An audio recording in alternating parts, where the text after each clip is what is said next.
Xuanming, upang maging immortal, sinakop mo ang lahat ng spiritual veins sa mundo, pinilit ang lahat ng sekta na makapamalagi lamang sa kapos na paraan.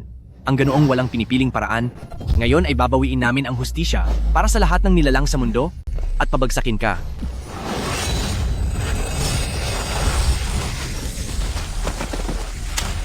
Xuanming, ikaw na demonyong ito, isa kang kahihiyan sa mga naglilinang, sadyang nararapat kang mamatay. Sumalaki kayo sa aking tirahan ng immortal. Ginambalan niyo ang aking paglilinang. Paano niyo gustong mamatay? Xuanming, kahit na ang iyong lakas ay walang kapari sa mundo, ano ngayon? Lahat ng naririto? Sino ang hindi henyo sa kasalukuyang henerasyon? Isa laban sa 10.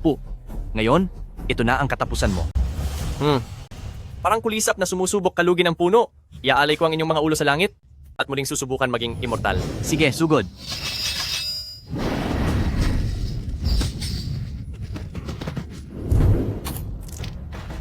Xuanming, puro ka immortalidad. Para mapabuti ang iyong cultivation, gumawa ka ng lahat ng walang pinipiling paraan. Tiyak na pagsisisihan mo ito. Pagsisisi, kahit na mayroong kahit kaunting pagkakataon lamang na makalusot. Kahit pa kailangan kong patayin ng lahat ng nilalang sa mundo, ako, si Xuanming, ay hindi magsisisi. Ang aking lugar ng paglilinang, nilinis niyo. Kamalasan! Xuanming, tiyak na pagsisisihin kita. Tatay, nanay, ihanda niyo ang cultivation room para sa akin. Muli akong nagkaroon ng insights. Ngayong beses siguro ay makakalusot ako upang maging immortal. Tatay, nanay, kapit lang kayo. Sasagipin ko na kayo. Ina, Wala nang magagawa. Naubos na ang dugo ko, hindi na maililigtas. sino ang may gawa nito? Papatayin ko siya. Sabihin mo sa akin kung sino. Mingher, marami kang kaaway. Hindi mo malalaman, mangako ka sa akin, mahalin mo ang mga taong nasa paligid mo. Huwag ka nang magpumilit maging immortal. Mangako ka sa akin, Ina, pangako. Ako ang dahilan ng kapahamakan ninyo. hindi mo kasalanan. Mingher, hindi kita kailanman sinisi. Ang hiling ko lang ay, maging maayos ka? Huwag ka nang mag-isa.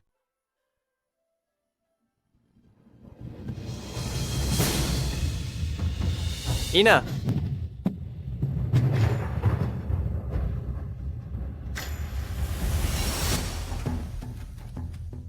Dati, ginawa ko ang lahat para maging immortal. Hindi ko inaasahan na magiging sanhilang pala ito ng pagkamatay ng aking mga magulang. Sumpa ko. Mula ngayon, papatayin ko ang aking immortal na ugat at hindi kailanman magiging immortal. Xuan Tie Feng Mai.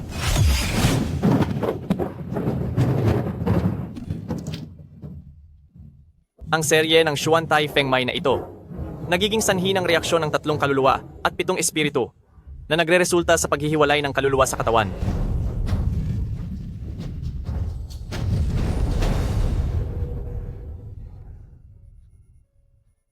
Xiaohu, gising ka na rin sa wakas.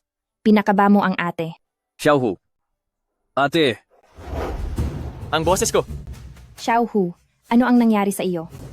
Baka lagnat, sinira ang utak mo? pagkatapos ng Xuan Tai Feng Mai, naging bata ako.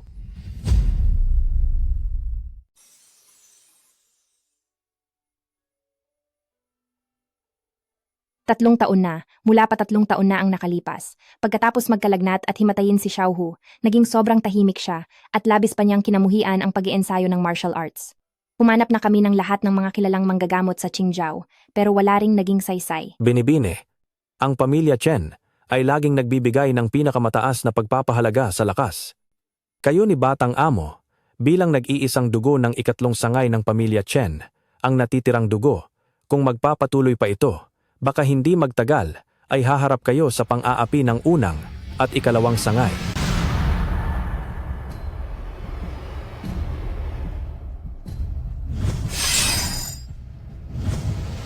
Tingnan na lang natin habang umaandar. Basta't lumaki si Xiaohu ng ligtas, kahit ano pa ang ipagawa nila sa akin.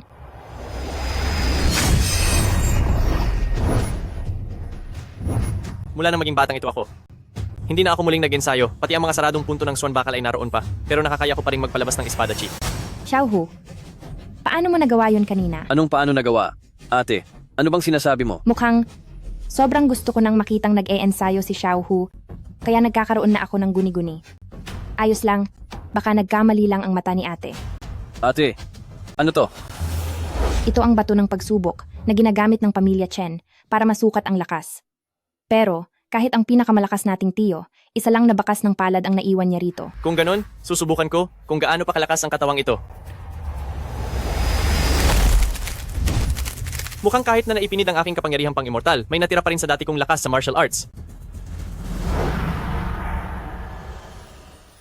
Xiaohu, huwag kang panghinaan ng loob. Hindi ka pa naman nagsanay ng martial arts, kaya walang reaksyon ang bato ng pagsubok. Normal lang yan. Tara na, uuwi tayo at ipagluluto kita ng masarap.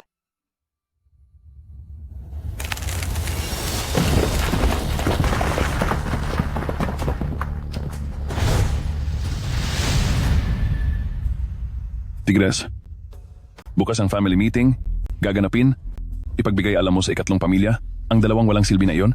Huwag kang mag-alala, Tiyo. Nagpadala na ako ng mga tao. Si Jade Chen at ang kanyang kapatid ay walang kakayahan at hindi karapat-dapat manatili sa pamilya Chen. Sa family meeting bukas, personal kong hahamunin sila at patatalsikin sa pamilya. Ha ha ha. Magaling. Karapat-dapat ka talaga sa pamilya Chen, ang pinakamahusay sa nakababatang henerasyon, may lakas ng loob na mag-isip at kumilos. Tama talaga ang tingin ko sa iyo, Tiyo. Halika, Tigres. Gamitin mo ulit ang bato ng pagsubok para ipakita mo sa iyong tiyo kung gaano nakalakas ang iyong kakayahan. Sige, Ama. Ito. Nasaan ang bato ng pagsubok? Ito. Baka naman ito ang mga batong basag sa lupa. Maliban kung ang isang dakilang master ng martial arts na kayang magtatag ng isang sekta ay personal na kumilos, magkakaroon lamang ng pagkakataon na basagin ang bato ng pagsubok. Mukhang may isang dakilang master na kumilos. Imbestigahan, tingnan natin kung sino ang dakilang master na bumisita sa ating pamilya Chen.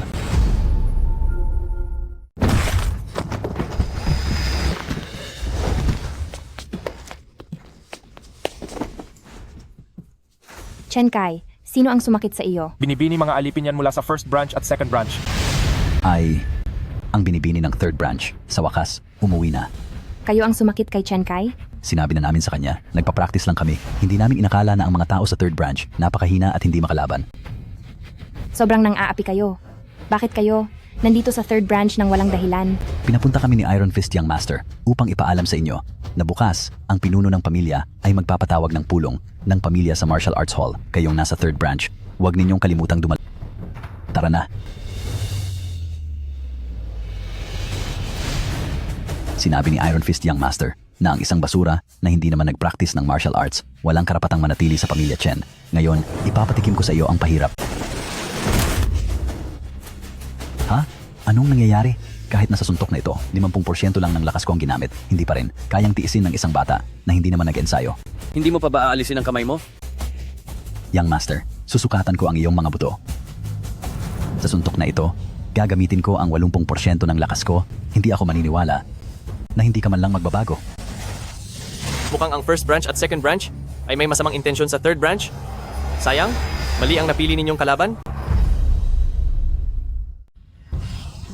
Kamusta ka ba? Baliw.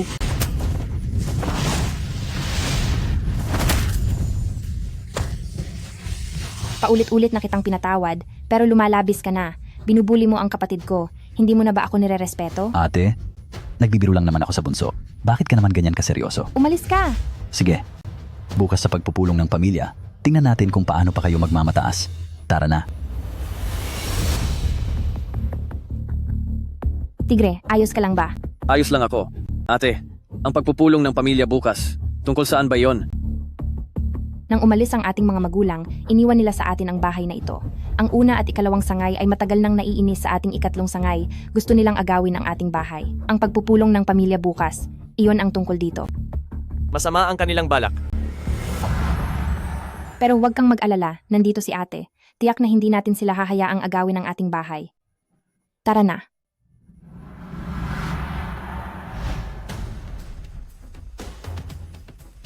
Tito, pinag-antay ko po kayo. Hindi kami karapat-dapat. Ang daming tao sa pamilya ang naghihintay sa inyong ikatlong sangay sa training hall. Ganoon kalaki ang inyong kapangyarihan? Sino ang mga ngahas na magsabi na matagal kaming naghintay? Kami ng ate ko ay dumating sa tamang oras. Hindi naman siguro kami huli, hindi ba? Ikaw! Tumigil na kayong lahat sa pag-aaway. Dahil narito na ang lahat, Simulan na natin ang mahalaga. Chen Yuxuan, kakaunti ang miyembro ng inyong ikatlong sangay? Sinasakop niyo ang ganoong kalaking bahay? Sayang lang. Tamang-tama. Nagpasya ang pamilya na magtayo ng training hall. Ikaw at ang iyong kapatid, ibigay niyo na ang bahay. Bakit? Kailangan ng pamilya na magtayo ng martial arts hall. Bakit kailangan kunin ang bahay namin? Dahil ikaw ay isang pabigat na ikakasal din balang araw. At ang kapatid mong iyon na walang silbi, hindi man lang nag-ensayo ng martial arts. Bakit niya kailangang angkinin ang ganoong kalaking bahay ng Chen family? Ang bahay ay bigay ng aming magulang sa amin. Hindi ko hahayaang angkinin ito ng iba. Ikaw. Chen Yuxuan, kung ayaw mong lumipat kasama ang iyong kapatid, kung gayon, sundin ang patakaran ng Chen family. Magpaligsahan para malaman ang mananalo. Kung matalo, lumipat kayo, paano? Paano kung kami ang manalo? Manalo? Kung manalo kayo, syempre, mapapanatili ninyo ang inyong bahay. Ngunit dahil sa iyo na isang maliit na bata at sa kapatid mo na isang babae, kayong mga walang kuwenta, saan kayo mananalo? Sino ang minamaliit mo? Binibini. Sige, pumayag kayo sa kanila. Tayo sa third branch. Hindi natin dapat hayaang maliitin nila. Ang panalo o talo, malalaman lang kapag naglaban. Pumapayag ako sa labanan para malaman ang mananalo. Chen Yuxuan, talaga bang pumayag kang makipaglaban? Hindi ka na lang nagparaya sa bahay, hindi ba mas maganda? Bakit kailangan mo pang danasin ang lahat ng hirap na ito? Scat.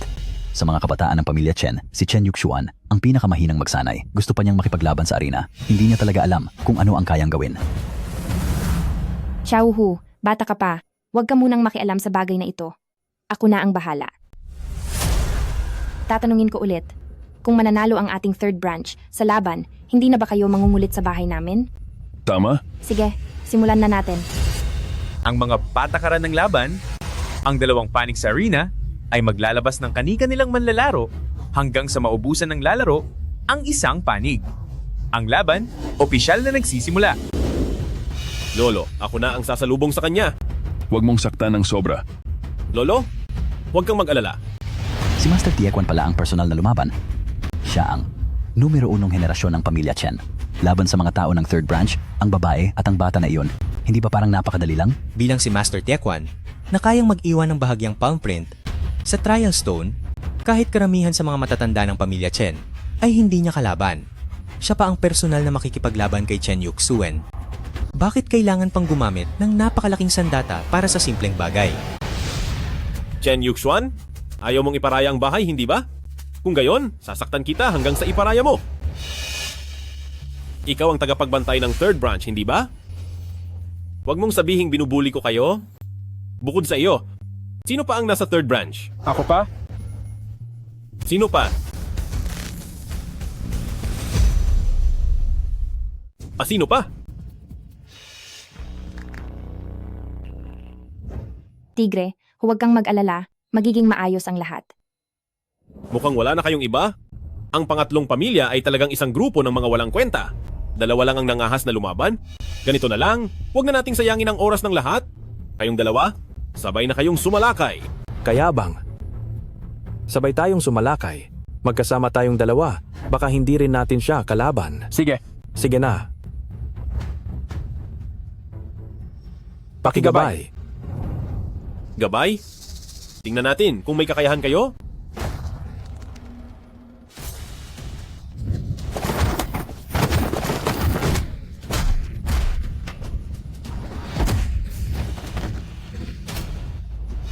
Hindi ba? 2 beses lang at bumagsak na? Ang mga bantay ng pangatlong pamilya, ganyan lang ang lakas? Mas mahina pa sa mga nagwawalis ng kalsada sa ikalawang pamilya. Lalabanan kita.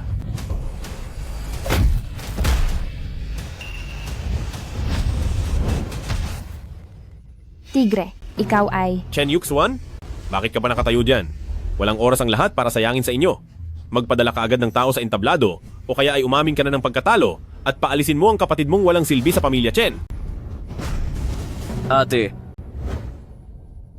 Tigre, huwag kang mag-alala. Poprotektahan ko ang ating tahanan. tahanan. Oo, ang ating tahanan. Sa susunod na laban, ako ang lalaban sa iyo. Ang susunod na laban, ako ang lalaban sa iyo.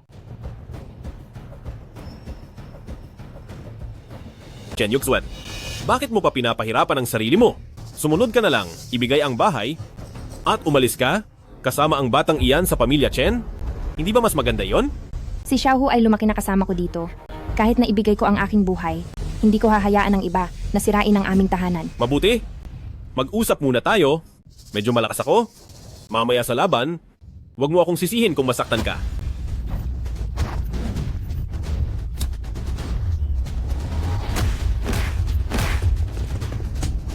Masyadong malakas si Chen Tiekwan. Hindi siya kakampi ng ate ko. Masama kung magpapatuloy pa ito. Hindi lang matatalo ang panganay na binibini, kundi masusugatan din siya ng malala.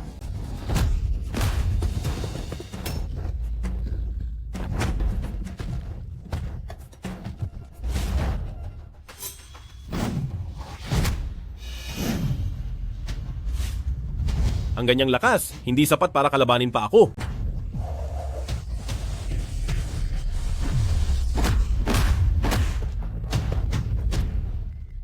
Chen Yuxuan, sumuko ka na? Kung hindi, hindi ko na masisiguro ang kaligtasan mo. Kung ibibigay ko sa inyo ang bahay ngayon, pwede mo ba akong pangakuan na aalagaan mo si Xiaohu hanggang sa lumaki siya? Malapit ka ng matalo. Bakit naman kita pagbibigyan? Maliban kung lahat ng ari-arian ng iyong ikatlong pamilya, ibibigay mo sa akin, bibigyan kita ng isang pagkakataon. Anong pagkakataon? 3 suntok. Kung matanggap mo ang 3 suntok ko, panalo ka na. Paano? Susunod, kung kaya mo lang saluhin ang 3 suntok ko, panalo ka na. Ano? Kung masasaluhan lang ni Chen Yuxuan ang 3 suntok, panalo na siya. Ito, si Tiekwan ay mananalo na sa laban. Ano na naman ang gagawin nito? Si Tiekwan na bata, talagang matalino. Sa third family, doon nakatago ang maraming lumang libro ng martial arts, napakahalaga. At si Tiekwan ay may tiyak na panalo. Sa ganitong paraan, madali niyang makukuha ang bahay at ari-arian ng third family, lahat sa kamay niya. Binibini, huwag kang pumayag sa kanya. Si Chen Tiekwan ay napakalakas, huwag na nating pag-usapan ang 3 suntok. Sa kondisyon mo ngayon, kahit isang suntok ay hindi mo masasalo. Ano man ang gawin ko, kahit mawalan pa ako ng buhay, basta ligtas lang si Xiaohu, masaya na ako. Ipangako mo kay nanay? Pahalagahan mo ang mga taong nasa paligid mo. Sige, kung ganoon, huwag mo akong sisihin. Binibini, huwag na po kayong lumaban. Mamamatay kayo.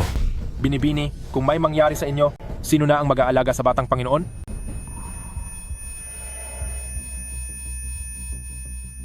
Xiaohu, ipinangako ni ate kina tatay at nanay na poprotektahan ka niya. Binibini,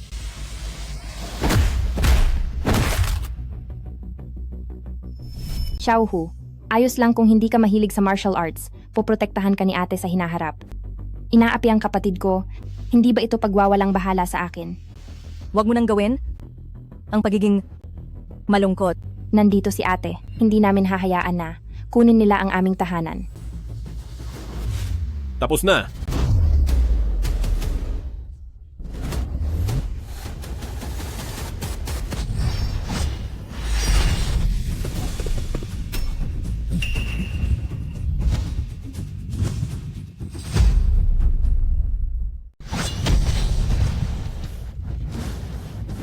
Ang enerhiyang ito ng espada ay makakayalang ilabas ng isang Grandmaster na may malalim na lakas. Tiyak na ang master na bumisita sa ating angka ng Chen ang may gawa nito. ako po ay nangangahas na hilingin sa iyo, Master, na magpakita.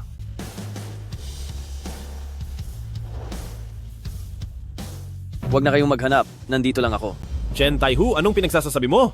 Ikaw na maliit na bata, iniisip mo bang ikaw ang master na yon? Elder, nalibot na namin ang buong angka ng Chen, pero hindi pa rin namin mahanap ang kinaroroonan ng master na yon. Kung ayaw magpakita ng master, wala sino man ang makakahanap sa kanya. Mukhang ayaw magpakita ng master dahil gusto niyang ipagpatuloy natin ang laban. Tiekwan, ipagpatuloy mo ang laban. Sige po, Tito. Chen Yuxuan, hindi ka na nga makatayo ng maayos. Bakit hindi ka pa sumuko agad? Hindi kami susuko.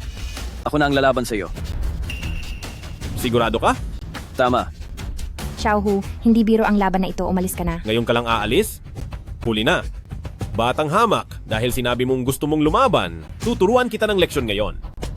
Nagpadalos-dalos lang si Xiaohu kanina. Hindi dapat yun seryosohin. Ate, may pananagutan ako. Iwan mo na lang sa akin. Xiaohu. Sabi mo kanina, basta makayanan namin ang 3 suntok mo nang hindi bumabagsak. Kami ang panalo, tama? Tama. Sa kabilang banda, kung matatalo ka, iwanan mo ang lahat at lumayas kayo ng kapatid mong walang kwenta, umalis kayo sa angka ng Chen. Simulan na natin. 2 suntok ang tinanggap ng kapatid mo, hindi na siya nakatayo. Para sa iyo, paslit na iyan, 1 suntok lang sapat na.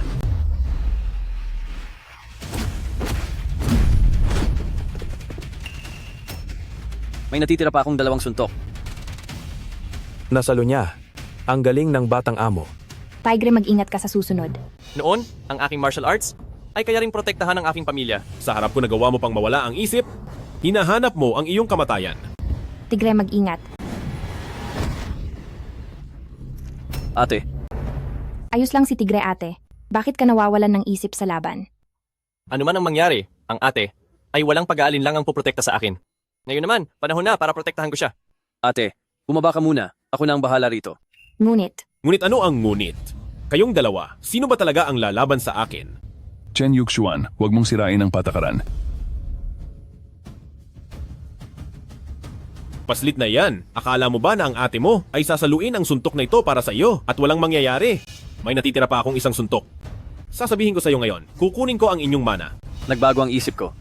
Ngayon, lubos kitang tatalunin.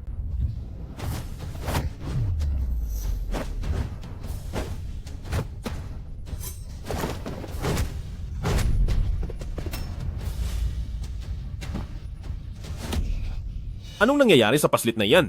Nararamdaman ko na puno siya ng kahinaan. Paano? Niya nalilihis ang 70% ng lakas ko.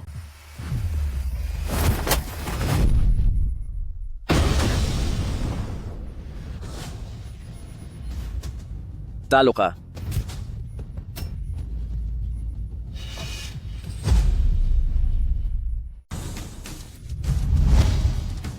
Panalo ako.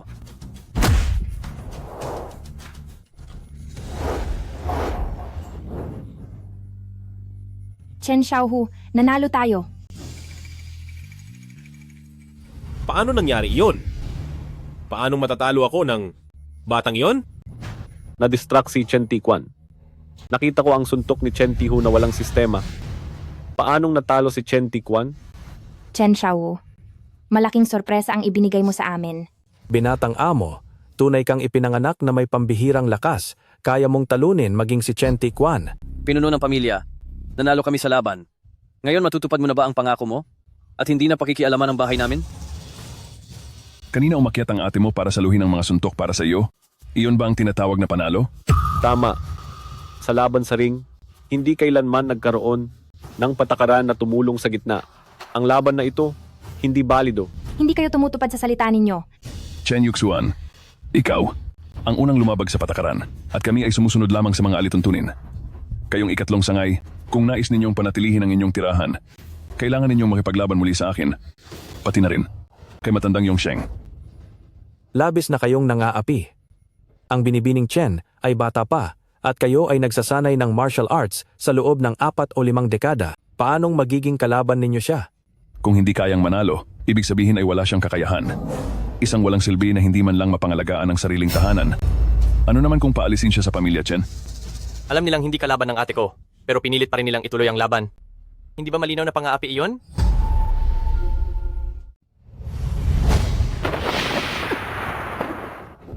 Chen Yuxuan, itutuloy mo ang laban o mag-iimpake ng gamit at aalis kasama ang kapatid mo sa Chen family? Pumili ka. Kung gayon, labanan na. Batang Panginoon, kahit na nanalo ka kanina dahil sa likas mong lakas laban kay Chen Tiquan, pero hindi ka naman sanay sa pakikipaglaban, hindi ka niya kalaban, bakit hindi mo na lang itigil? Xiaohu, sapat na ang ginawa mo. Ako na ang bahala. Pero ate, Hindi ko ibibigay ang sarili nating bahay. Kahit may kaunting pagkakataon lang, ipaglalaban ko ito. Binibini, hayaan mo muna akong umakyat kasama si Chen Yong para ubusin ang lakas niya. Huwag kang masyadong mayabang. Kaming 3 ay magsasama-sama. Hindi mo kami kayang kalabanin.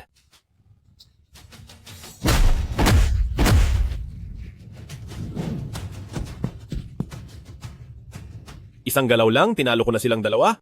Tatay, lalong gumagaling ang kakayahan mo. Hindi man lang nakatagal ng isang galaw, dalawang walang silbi. Chen Yuxuan, ikaw na. Huwag mong sabihing hindi kita binigyan ng pagkakataon. Kung ayaw mong masaktan, sumuko ka na ng maaga. Ipinangako ko sa nanay at tatay ko na poprotektahan ko ang bahay na ito. Matigas talaga ang ulo mo. Huwag mong sisihin ako.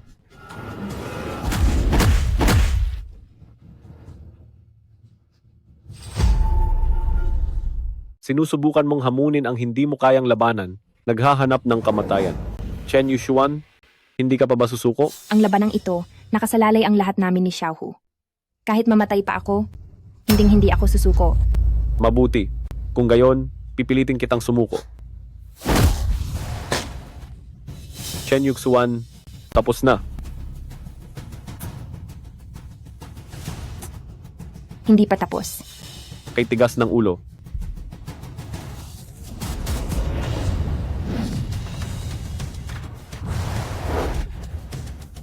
Anong nangyayari? Ate, bumaba ka muna. Ako na ang bahala dito. Ngunit, Ikaw ang matandang miyembro ng Chen family, tama? Payo ko lang. Huwag na kayong lumaban pa. Sumuko na lang kayo. Chen Tiahu, anong pinagsasabi mo? Bata, malapit nang manalo ang tatay ko. Ngayon mo siya pinasusuko? Tama. Ililigtas ko siya. Walang galang. Kanina, dahil lang hindi ako nakapag-react agad, kaya ka nagkaroon ng pagkakataong maitulak ako. Ngayon, tinatakot mo ako gamit ang mga salita. Sa tingin mo ba madali akong takutin? Binalaan na kita. Pagkatapos nito, anumang mangyari, huwag mo akong sisihin.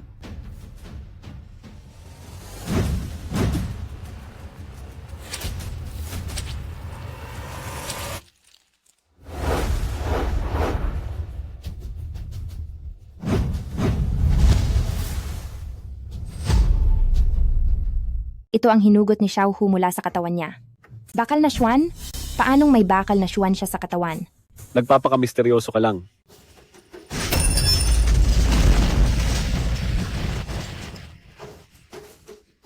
Ito'y pambihirang tanda ng langit at lupa. Siguradong ang dakilang maestro na bumisita sa pamilyang Chen namin ang kumilos. Nagmamakawa kaming magpakita ang dakilang maestro. Huwag na kayong maghanap. Sinabi ko na, nandito lang ako. Chen Tihu, batang walang modo ka. Ayaw mo talagang tumigil. Ano? Nalululong ka na ba sa pagpapanggap na maestro? Makitid ang pananaw mo. Isang suntok, kung hindi ka matumba, panalo ka. Akala mo matatalo mo ako sa isang suntok? Chen Tihu, sa tingin ko, kulang ka lang sa disiplina. Ngayong araw, ako na ang papalit sa mga magulang mo para turuan kang mabuti.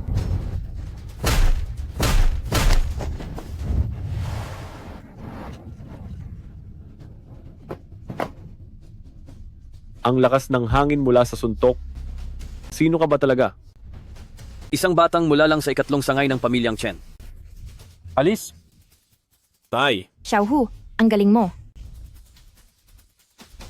anong ipinagmamayabang ninyo? Kanina'y malinaw na ang dakilang maestro ang kumilos. Nakisakay lang siya sa hangin ng suntok ng maestro, kaya pinalad lang talunin ang tatay ko. Pakiusap, dakilang maestro, magpakita kayo. Pangako ng nakababata, bibigyan ko kayo ng mainit na pagtanggap. Ang misteryosong dakilang master na ito.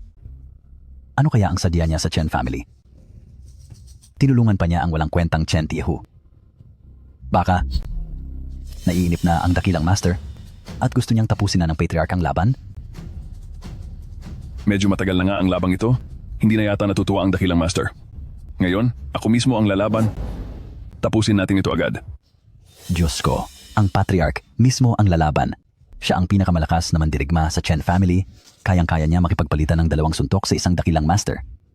Naku, magdudusa talaga ang batang Chen Tihu na iyan. Chen Tiahu, ngayon, ako ang makakalaban mo. Xiaohu, Ate, huwag kang mag-alala. Wala akong katapat dito. Kung makapagsalita ka sa harap ko, napakayabang mo talaga. Kung hindi ka naniniwala sa sinasabi ko, kapag nanalo ako mamaya, papayagan mo ba akong sakyan ka at gumapang ka sa arena ng isang paikot? Hindi ka marunong gumalang, pero hindi ka naman mananalo, kaya bakit hindi ako papayag?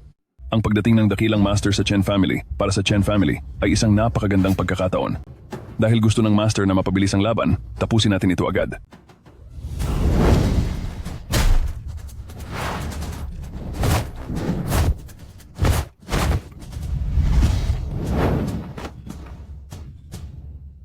may kakaiba. Ang atake ng bastos na batang ito tila walang pattern, ngunit sa katunayan ay may kaayusan sa kaguluhan. Ito ay isang antas na dakilang master lamang ang makakamit. Paano mangyayari iyon sa isang batang hamak? Imposible. Hindi ako naniniwala. Nagsimula akong magsanay sa martial arts sa edad na 5, at mahigit 50 taon na ngayon, matatalo ako sa isang batang hamak?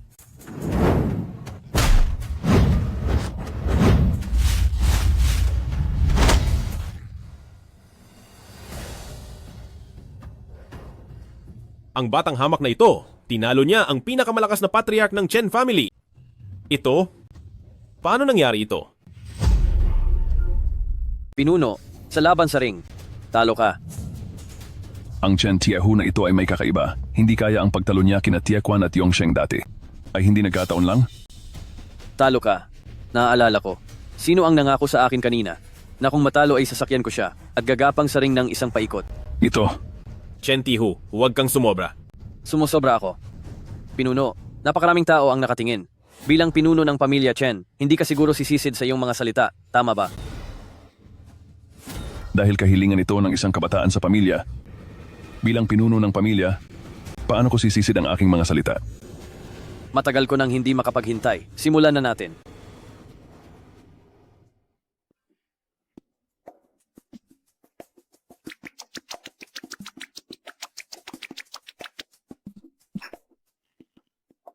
Bata pa rin pala siya. Sa mas seryosong usapin, Chen Yuxiuan, dahil nanalo kayo sa laban, susundin natin ang pinag-usapan. Ang bahay ng ikatlong sangay, hindi na namin pakikialaman mula ngayon. Xiaohu, ipinagtanggol mo ang ating tahanan. Ikaw ang dakilang bayani ng ikatlong sangay. Kahit na ang aking lakas ay hindi na tulad ng dati, ngunit ang ako ngayon, kaya ko pa rin protektahan ang aking pamilya, tama ba? Xiaohu. Kasalanan ng ate. Mahina lang ang aking talento, kaya sa iyo lang umaasa para protektahan ang tahanan na ito. Okay lang, ate.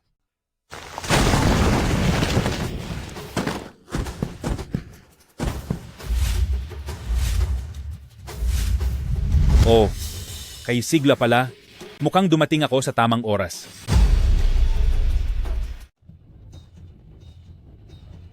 Ikaw, Zhang family head, Zhang Wenying. Bakit ka na parito sa Chen family namin? Anong sadya mo? Ate, sino po siya? Xiaohu, huwag ka munang magsalita. Siya ang puno ng Jiang family. Matagal na niyang gustong angkinin ang Chen family namin para maging nangungunang pamilya sa martial arts. Ngayon na naman siya rito, baka may masamang balak. Zhang Wenying, ilang araw pa lang ang nakalipas, nandito ka at ang mga kasama mo gumawa ng gulo sa Chen Family Martial Arts School. Hindi pa kami nagkakabati sa iyo doon. Ngayon, ikaw pa mismo ang lumapit.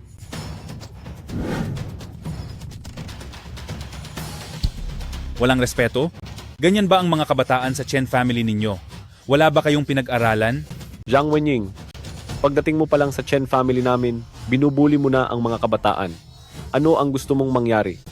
Bakit ka nagmamadali? Nakita kong naglalaban-laban kayo, tama? Sakto, may dala akong 2 kaibigan para makipaglaro. Gusto naming makipaglaban sa inyo. Ano sa tingin mo? Sasalakayin niya ang martial arts school. Zhang Wenying, sasalakayin mo ba ang aming martial arts school? Tama. Ang 2 Zhang family na pinaglilingkuran ko, matagal na nilang naririnig na ang Chen family ninyo ay mahusay sa martial arts. Gusto nilang makipaglaban. Bukod pa rito, ayon sa alituntunin ng martial arts, kung ako ang nananalakay at matalo ang Chen family ninyo o hindi ninyo tanggapin ang hamon, ituturing itong pagsuko. Dapat ninyong sundin ang aking hinihingi bilang mananalakay. Hindi naman mataas ang aking hinihingi. Ibigay lang ninyo ang lahat ng martial arts schools ng Chen family ninyo sa Zhang family namin. Kuya, si Zhang Wenying na ito, pakay ang ari-arian namin. Ano? Chen family head? Sa tingin mo ba ang grupo ninyo ng mga walang silbi ay walang kakayahan? Hindi na ba kayo mangangahas lumaban? Isang grupo ng mga walang kwentang basura. Kung hindi kayo makakalaban, sabihin nyo na lang para masakop ko na ang martial arts hall ng Chen family. Lumaban na kung lumaban. Tama.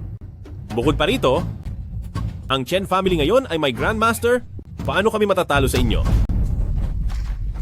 Grandmaster? Ganyan na ba kasyado ang mga Grandmaster ngayon at pumunta pa kayo sa Chen family? Nasaan siya? Ilabas niyo siya para makita ko. Bakit? Hindi nyo siya mailabas? Ayos lang? Wala kayong magaling? Ako meron. Pakita kayo para makita nila.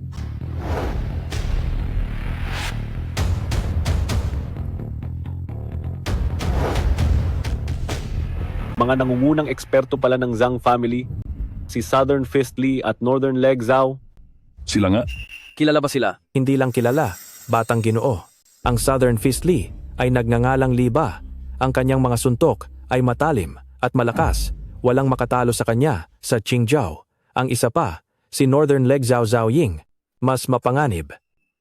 Kahit na sikat siya sa kanyang mga sipa, sa isang laban, ang pinakamahusay niyang gamit ay mga lihim na sandata, lubhang delikado at nakamamatay bawat galaw. Bakit? Natakot kayo? Patriarch Chen, huwag kang matakot. Paano kung aksidente kayong manalo?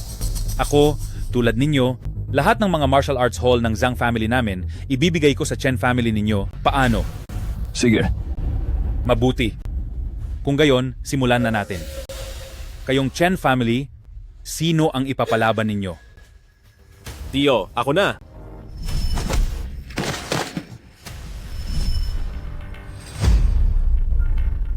Ito, hindi mo naman siguro gustong si Chen Taihu ang bata na ito ang lumaban sa Zhang family, tama? Hindi pa siya nagte-training ng martial arts? Kahit sino pa ang piliin mo, wag lang siya.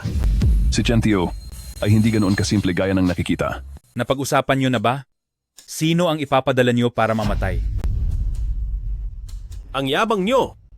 Ako na lang ang lalaban sa inyo. Magpadala na kayo ng tao. Sige na. Hayaan muna si Tiekwan na subukan. Liba, harapin mo siya.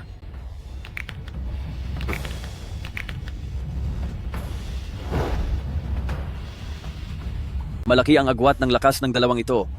Tiyak na matatalo si Chen Tiekwan sa labang ito. South Fist Lee ba? Tama? Ngayon, susubukan ko. Titingnan ko kung ang iyong mga kamao ay kasing tigas gaya ng sabi-sabi.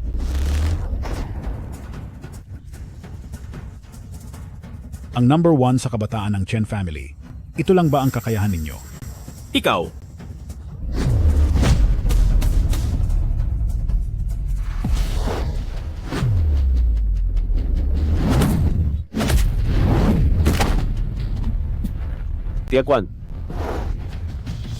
Tiekwan, ayos ka lang ba? Tatay, malakas siya? Dapat mag-ingat ka.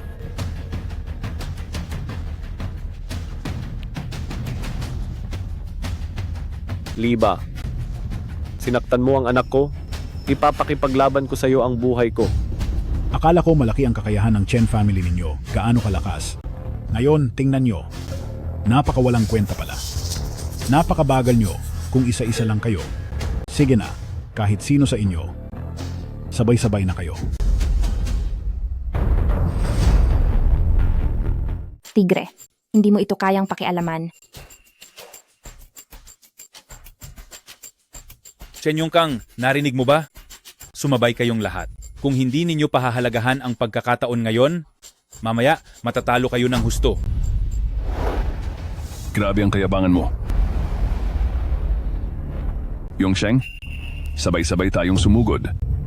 Hindi ako naniniwalang hindi natin siya matatalo.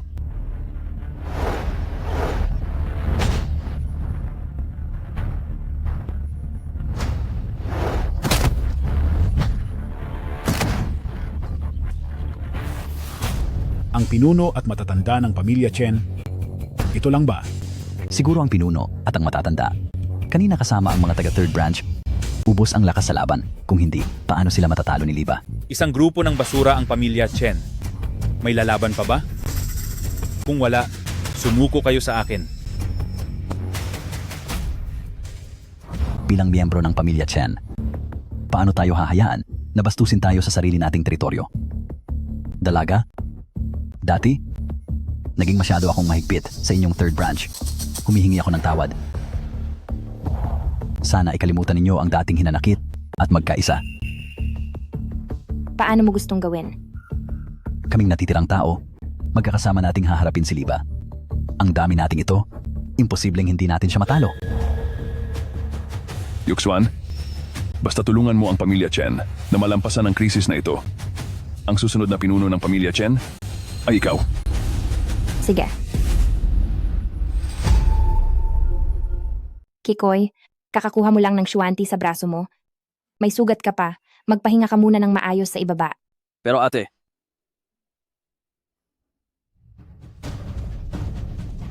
Kumpleto na ba ang lahat? Liba, bilisan mo. Huwag kang mayabang. Ang dami namin, hindi kami naniniwalang hindi ka namin matatalo. Sugod.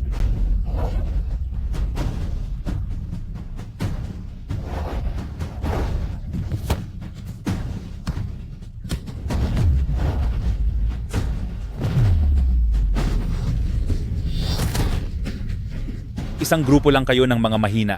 Sasabihin ko sa inyo, ang pamilya Chen ninyo, sa labas, huwag ninyong sabihing isa kayong pamilya ng martial arts. Kami, bilang ibang mga pamilya ng martial arts, hindi kami pwedeng mapahiya ng ganito. Pinuno ng pamilya Chen, ibigay mo na sa akin ang martial arts school ng pamilya nyo.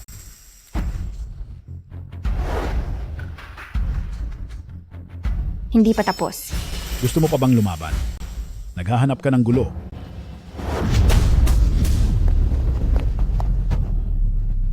Kakayanin mo pa ba ang isang suntok? Itutuloy mo pa ba? Binibini, hindi mo nakakayanin. Huwag ka nang lumaban pa. Bilang isang babae, ang tagal mong nakayanan, malaki ang respeto ko. Pero, sa huling suntok na ito, buong lakas kitang tatapusin.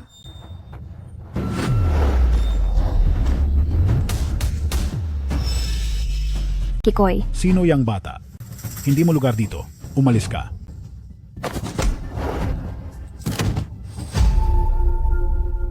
susunod ako sa iyo. Tigre, huwag kang padalos-dalos.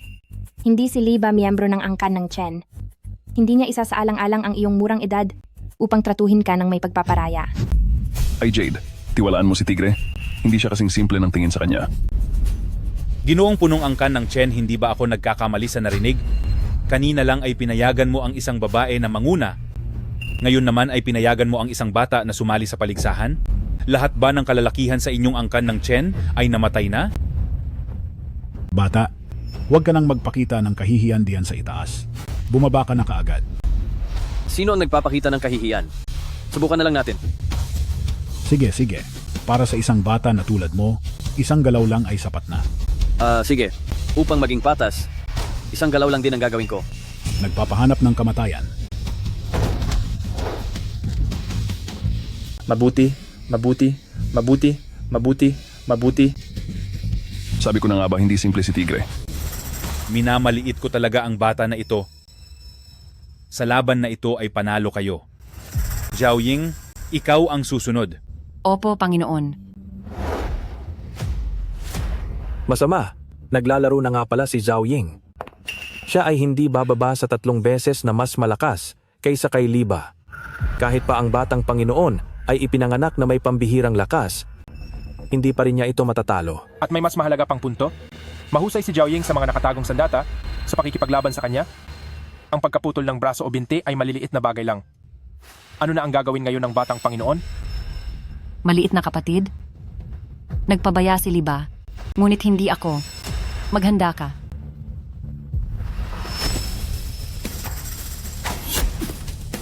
Medyo magaling din. Mabilis ka naman mag-react. Ngayon, seryoso na ako.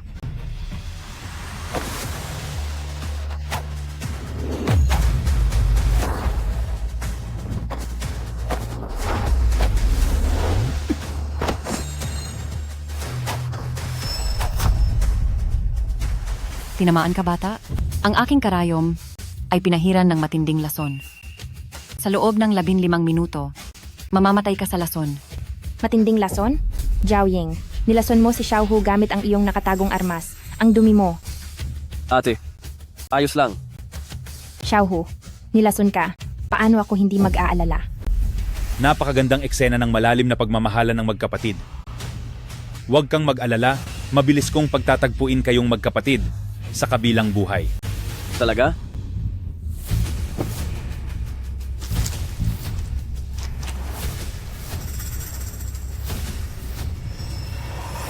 Isa na namang misteryosong bakal.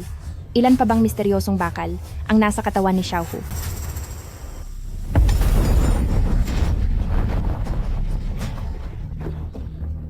Isa na namang kakaibang pangitain sa kalangitan at lupa. Hindi kaya si Xiaohu talaga ang sanhi nito? Nagpapanggap lang. Tanggapin mo ito. Xiaohu, mag-ingat. Tigil!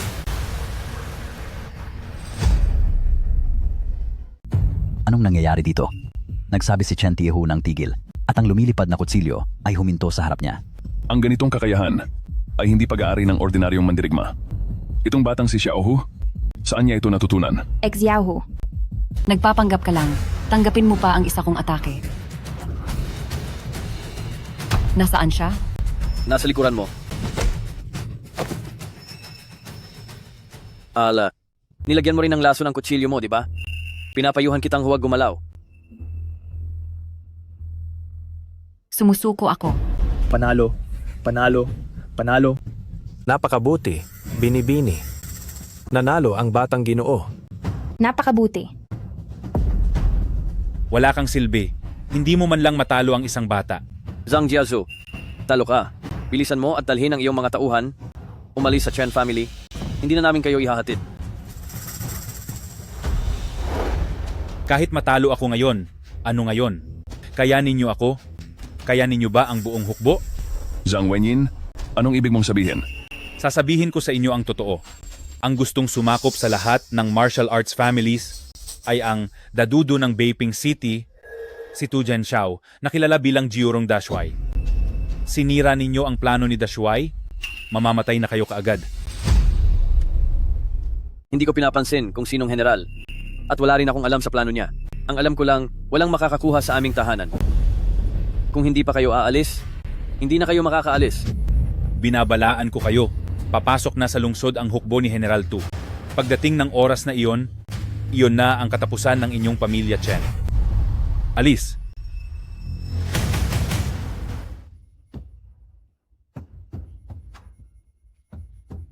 Xiaohu, ang sugat mo. Sigurado akong masakit, di ba? Gasgas lang naman. Ate, ayos lang. Xiaohu salamat sa iyo ngayon. Nakaligtas ang pamilya Chen sa kapahamakan. Ang mga sinabi ko dati, valid pa rin ngayon.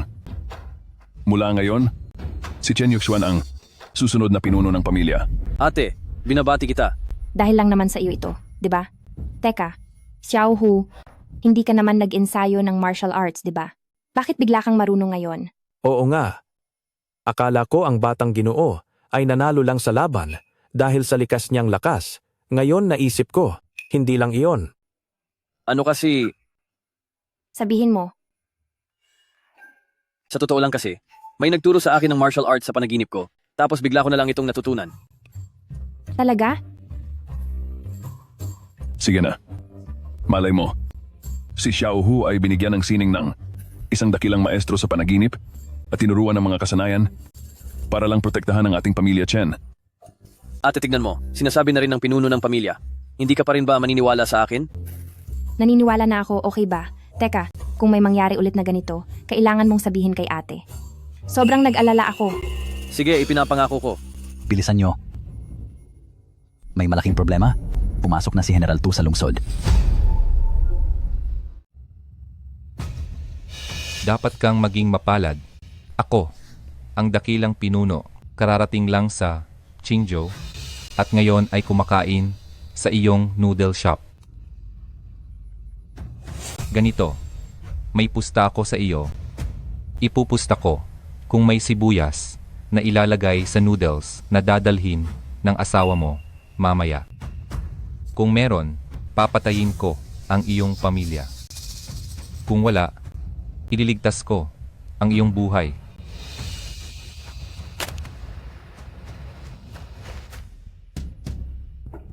Dakilang pinuno, ito po ang beef noodles ninyo na walang sibuyas. Ha ha ha ha ha ha ha ha ha ha ha ha ha ha. Hindi ako kumakain ng baka.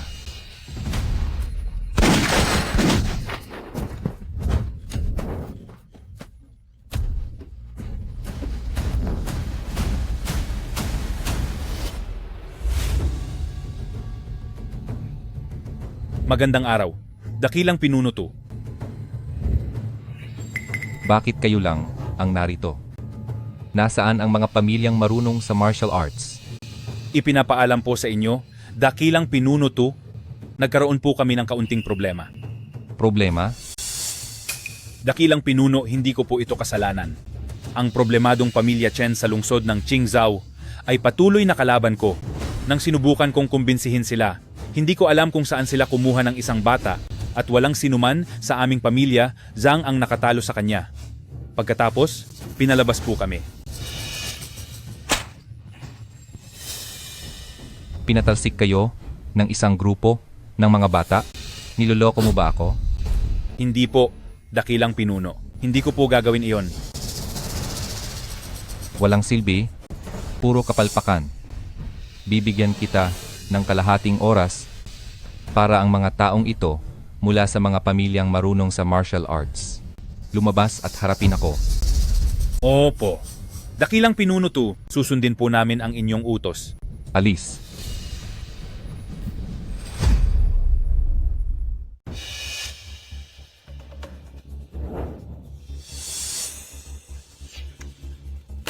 Bibigyan ko kayo ng 3 araw. Ibigay ninyo ang Qingzhou, ang sarili ninyong mga dojo at iba ninyong negosyo. Isuko ninyong lahat. Simula ngayon, ang hukbo ang mamamahala. Kapag lumampas sa oras, kayo ang mananagot sa kahihinatnan. General 2, kung isusuko namin, lahat ng negosyo ng pamilya, ibibigay ng buo. Itong buong malaking pamilya namin, paano kami mabubuhay? Oo nga. Oo nga.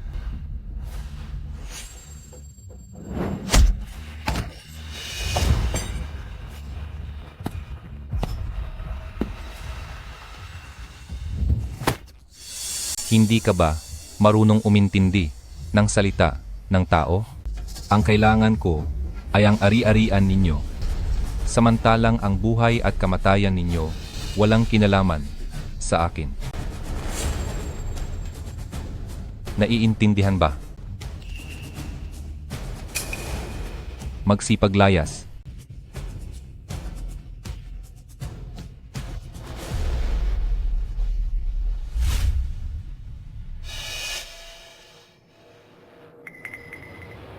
General 2, hindi lang ito pagkuha sa ari-arian namin, para mo na rin kinukuha ang buhay namin. Oo nga.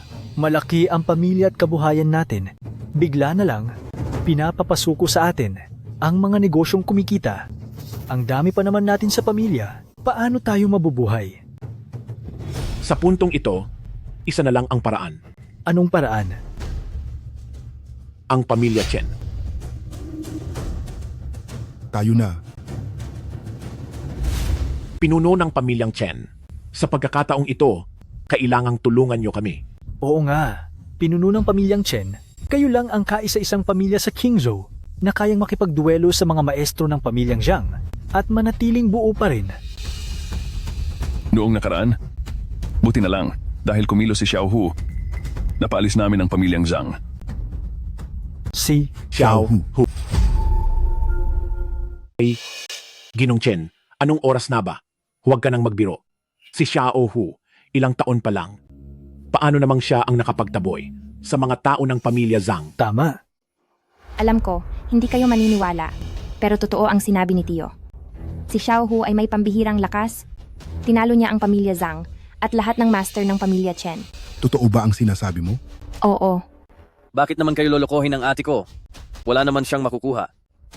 Kung ganoon, talagang si Xiao Hu ay may pambihirang talento. Ngunit Ginong Chen, itong General 2, tungkol sa pagkuha ng ating ari-arian, hindi ito kayang lutasin ng isang bata lamang. Kaya pakiusap, pag-isipan ninyo, itong mabuti. Hahaha. Huwag kayong mag-alala. Lahat tayo ay mula sa Qingzhou. Ang ideya ni Tu Zhengxiao ay nakatuon na sa atin. Kapag umaangat ang isa, umaangat lahat. Kapag bumabagsak ang isa, bumabagsak lahat. Sa panahong iyon, kung mayroong pangangailangan sa pamilya Chen, tiyak na tutulong ang pamilya Chen. Mabuti. Ginong Chen, kami ay magpapaalam na. Paalam. Paalam.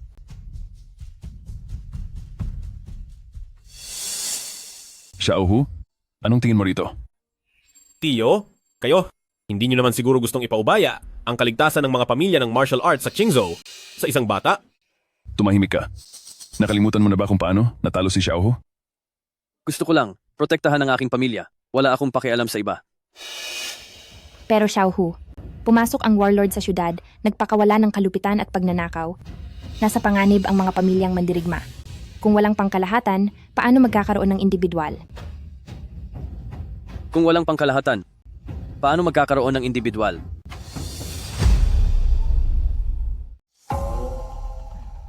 Zhang, pasok ang hukbo ko sa Qingzhou para pagsamahin ang mga martial arts families.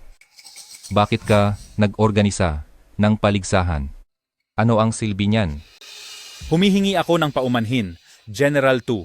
General, hindi pa ganap na nakakapagsama-sama ang iyong hukbo at ang mga martial arts families na iyon matagal nang naninirahan sa Qingzhou. Malalim ang kanilang pinagmulan. Kung bigla nating kakalabanin sila, baka magdulot ito ng paghihimagsik ng mga tao. Ilang mga mandirigma lamang. Mas matigas ba ang kanilang buto kaysa sa bala ng baril ko? Tama, General.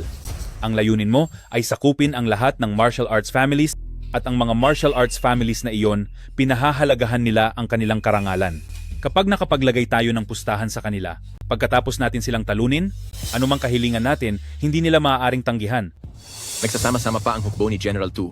Kami ay naunang bumiyahe mula Beijing, patungo sa Qingzhou, kasama ang isang pangkat ng tao. Hindi pa kami ganap na handa. Mas mabuting mag-ingat. Kung ganoon, gamitin natin ang paligsahan bilang dahilan para ang mga martial arts families na iyon kusang loob na isuko ang kanilang ari-arian. Ano sa tingin mo? General, ang ideya na ito ay napakagaling. Kung gayon, ang bagay na ito tungkol sa paligsahan, ipagkakatiwala ko sa iyo. Ha? Sisiguraduhin kong matatapos ang gawain. General 2, ngunit General, ang Chen Xiaohu ng pamilya Chen, napakakaiba niya. Pakisuyo, General, mag-ingat ka. Ako, isang dakilang general, matatakot sa kanya, isang hamak na bata lamang. Hindi na kailangang bigyan ng pansin.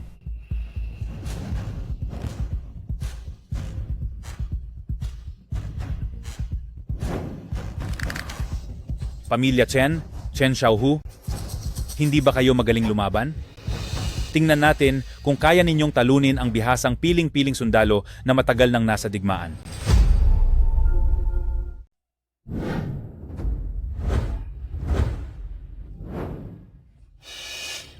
Dumating si General Tu.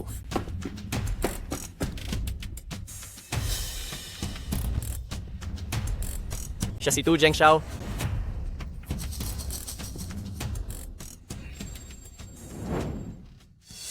Ang mga patakaran, nasabi ko na sa inyo ng mas maaga.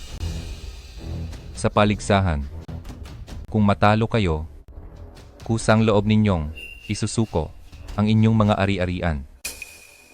May tanong ba kayo? General 2, maaari ko bang itanong, kung sakaling manalo kami, palalayain ninyo ba kami? Tama. Hanggat matalo ninyo ang mga kasama ko, malilibre na kayo sa pagsuko ng inyong ari-arian.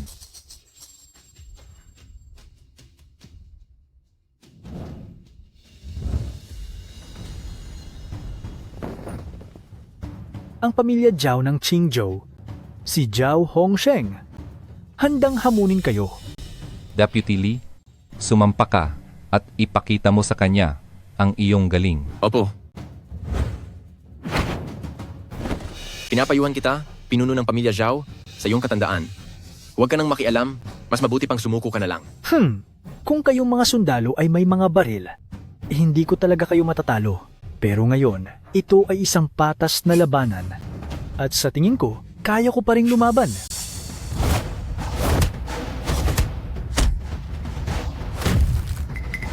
Si pinuno ng pamilya Zhao sa loob ng ilang araw, lalo pang lumakas. Ang laban na ito, tiyak na mananalo siya. Xiaohu, sa tingin mo, mananalo ba si pinuno ng pamilya Zhao? Si Deputy Lee ay isang eksperto. Hindi siya mananalo.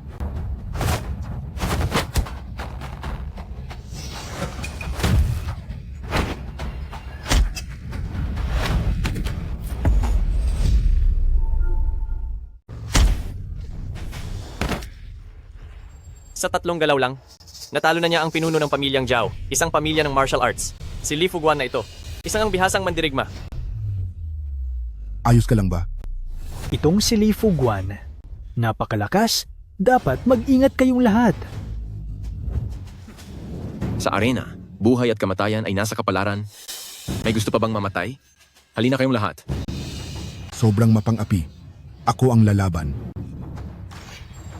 Isa-isa. Napakagulo. Mayroon pa bang gustong lumaban na ayaw ibigay ang ari-arian ng pamilya?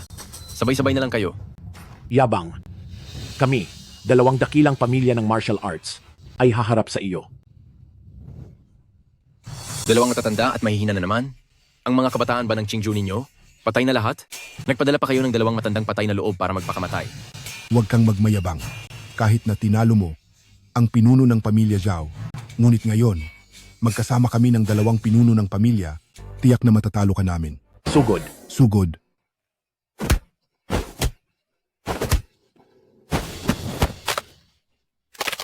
Sinira mo ang braso ng pinuno ng pamilya Li. Hayop ka. Lalabanan kita hanggang kamatayan.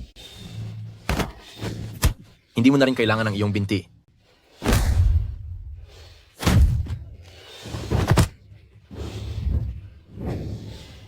Itong si Li Fuguan, napaka-brutal niyang lumaban.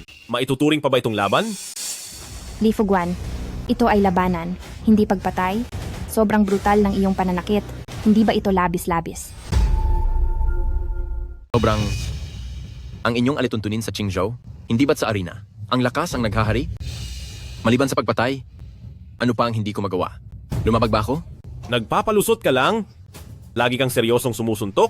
Wala kang kahulma-hulma sa mandirigma. Oo nga, sobrang brutal ng pag-atake. Hindi makatarungan.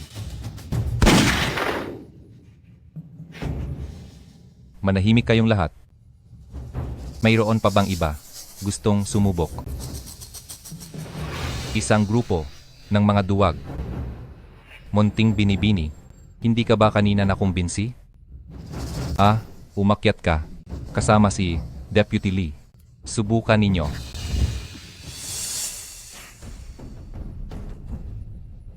Munting binibini? Bibigyan kita ng isang pagkakataon. Basta talunin mo lang ako sa arena. Kung ano ang gusto mong gawin sa akin, gawin mo. Hindi ako magpapalusot. Yuxuan, ginagamit niya ang taktika ng paghamon. Huwag kang mahulog sa patibong niya. Mukhang nanalo tayo sa labanang ito sa arena. Kaya mula ngayon, ang mga negosyo ng iba't ibang pamilya ng martial arts ay mapapasakin na lahat. Kayo, mayroon ba kayong reklamo? Wala. Wala kaming reklamo. Ipahayag sa buong Qingzhou. Mula ngayon, ang mga dojo ng mga pamilyang ito, pati na rin ang lahat ng iba pang bagay, ay mapapasakin na. Teka, mayroon akong reklamo. Halos makalimutan ko ang munting batang ito. Hoy, ano ang pangalan mo? Manalo ka muna sa akin bago mo malaman. Ha ha ha ha. Ha ha ha ha. Narinig kong ikaw, bata, natalo mo na ang lahat ng eksperto mula sa pamilya Chen at pamilya Zhang. Pero hindi ako naniniwala sa kasamaan na yan. Lieutenant Lee, mamaya, bantayan mong mabuti ang batang ito. Huwag kang mag-alala, General. Bata. Sige. Xiaohu. Yuxuan, ngayon, si Xiaohu lang ang may kakayahang iligtas tayo. Hayaan mo na siyang pumunta. Pero... Xiaohu, mag-ingat ka ha. Kung may mangyari sa'yo, ayoko na ring mabuhay. Ate, tama ka sa sinabi mo noon.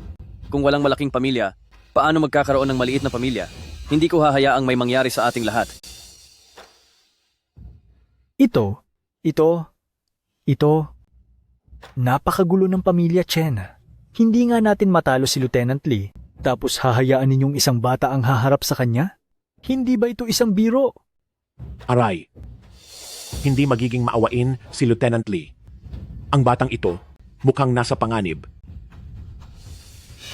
Bata, nakikita kong bata ka pa, Bibigyan kita ng pagkakataon. Lumuhod ka ngayon sa harap ko at sumuko at hahayaan ko si Lieutenant Lee bigyan ka ng 100 palabas. Kung gayon, bibigyan din kita ng 100 palabas. Lumuhod ka ngayon sa harap ko at magmakaawa para kapag sinaktan kita mamaya, maaari akong maging mas magaan. Sige, maghihintay ako.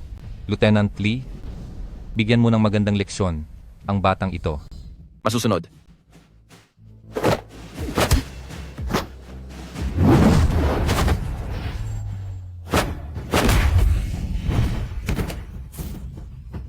Sige. Ang galing. Ang galing. Ang galing. Mabuti. Mabuti. Mabuti. Mabuti. Isang suntok, natalo niya ang si Assistant Lee. Ang batang ito ay talagang malakas. Hindi man lang matalo ang isang bata, walang silbi. Commander 2, talo ka. Talo. Ngayon sasabihin ko sa inyo ang mga industriya ng bawat isa sa inyong pamilya ay mapapasakamay ko. Kung sino ang humarang sa aking daan, papatayin ko siya. Ngayon ay sasabihin ko sa inyo na ang lahat ng yaman ng inyong martial arts family ay mapapasakamay ko. Sino mang humarang sa akin, papatayin ko. Kung ganoon, ilalatag ko rin ang aking salita rito. Walang sinuman ang makakaagaw sa aking tahanan. Kung gusto mong makipaglaban, handa akong lumaban anumang oras. Napakahusay. Kung gayon, pagbibigyan kita. Sabay-sabay.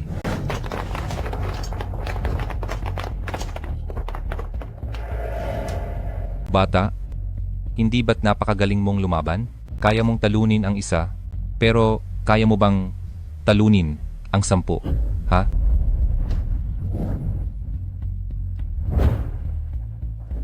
General 2, pinabayaan mong napakaraming tao ang mang-api sa aking kapatid. Hindi ba't sobra naman iyan? Kayo ba ang magtuturo sa akin kung paano magtrabaho? Ako ang general. Sige, salakay.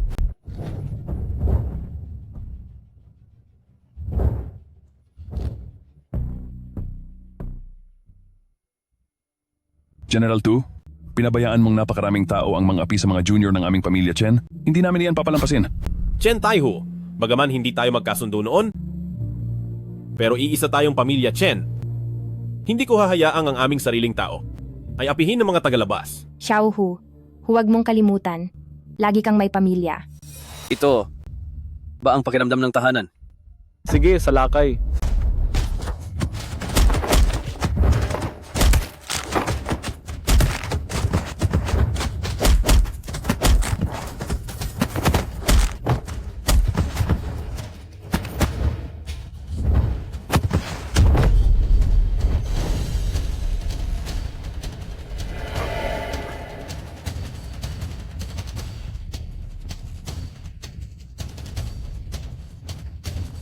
Ikaw na.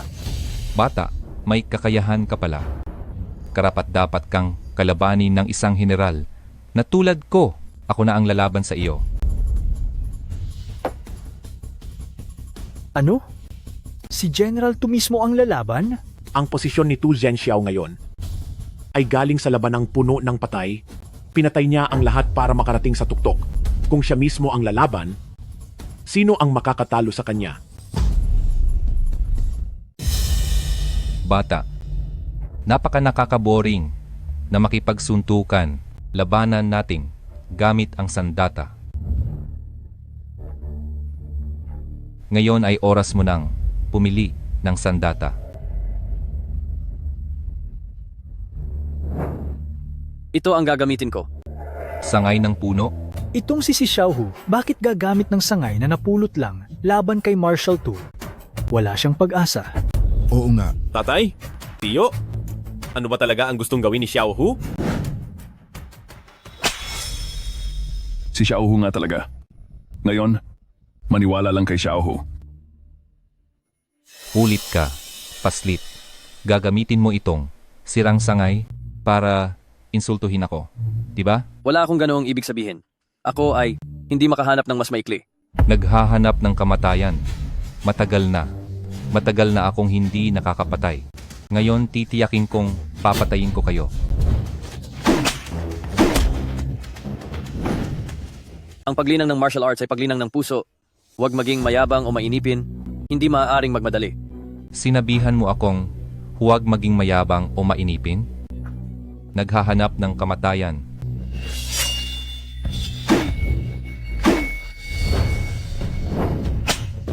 Kapag nagmadali, magugulo ang isip at lahat.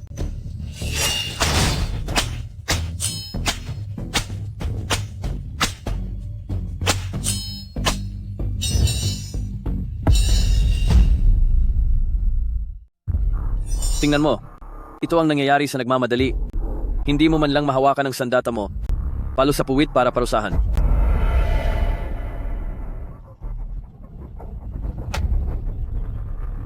Bastardong bata, hinahanap mo ang kamatayan.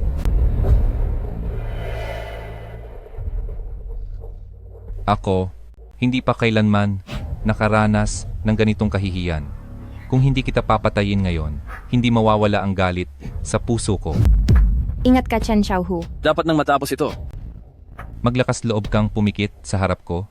Hinahanap mo ang kamatayan. Pinagsama ang pinagmulan, kumalat ang enerhiya ng espada.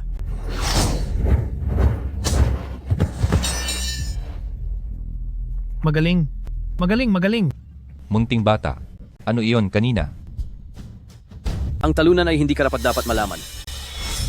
Alam ko na, ang enerhiya ng espada noong araw na iyon, si Chen Xiaohu ang gumawa. Ang dakilang Grandmaster na iyon ay si Chen Xiaohu. Ang pamilya Chen ay uunlad. Ang pamilya Chen ay umunlad.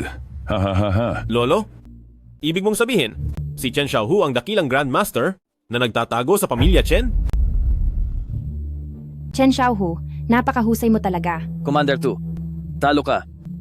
Ayon sa pustahan, dapat nang kunin mo ang iyong mga tauhan at umalis sa Qingzhou, di ba? General 2, talo ka na. Ayon sa ating pustahan, dapat nadala mo ang iyong mga tauhan, umalis na sa Qingzhou. Ha ha ha ha ha ha. Ha ha ha ha ha ha. Ha ha ha ha ha ha. Ang inyong ari-arian. Ang gusto ko, Anong ibig mong sabihin? ang inyong ari-arian. Ang dakilang general ng bansang Hapon, si Fujiwara Chisato, mismo ang humingi. Narito na siya sa Qingzhou. Kung kaya ninyo akong talunin, hindi ibig sabihin na matatalo ninyo ang mga Hapon. Tinutulungan mo ang mga Hapon? Tu Zheng Xiao, wala ka bang kahit kaunting dangal? Dangal. Hintayin lang ninyo si General Fujiwara.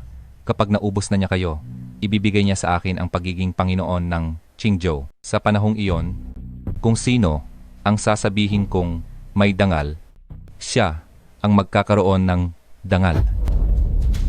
Tama ang sinabi ni General Tu. Siya si Fujiwara Chisato. Ginoong Fujiwara? Ginoong Fujiwara, bakit po kayo mismo ang pumunta rito? Bilisan ninyo, maupo kayo. General Tu, napakatagal na. Bakit hindi pa nakuha ang Qingzhou Martial Arts Families na gusto ko? Bakit hindi pa ito nasa kamay ko? Ginoong Fujiwara, huwag po kayong mag-alala. Naabisuhan ko na ang mga martial arts family na iyon. Malapit nang matapos ang misyon. Naririnig ninyo ba? Sinabi ni Ginoong Fujiwara, gusto niya ang inyong ari-arian. Kung marunong kayong umintindi, bilisan ninyo at ibigay ang inyong ari-arian. Ginoong Fujiwara, hindi tulad ko na marunong magkatuwiran. Ang mga industriya ng mga martial arts families ay kumalat sa buong Qingzhou. Kapag kinuha ninyo ang mga ito, agad nababagsak ang Qingzhou. Napakagaling na taktika. Hindi lang kami taga Qingzhou, kundi matatag na taga Zhongsha. Hindi kami kailanman sasama sa inyong mga hayop sa masamang gawain. Tama. Tama. Tama. Tama. Oo, tama. Mukhang ang bagay kay Warlord 2, hindi masyadong nagawa ng maayos. Dahil hindi ninyo sila makumbinse. Ako na mismo ang gagawa.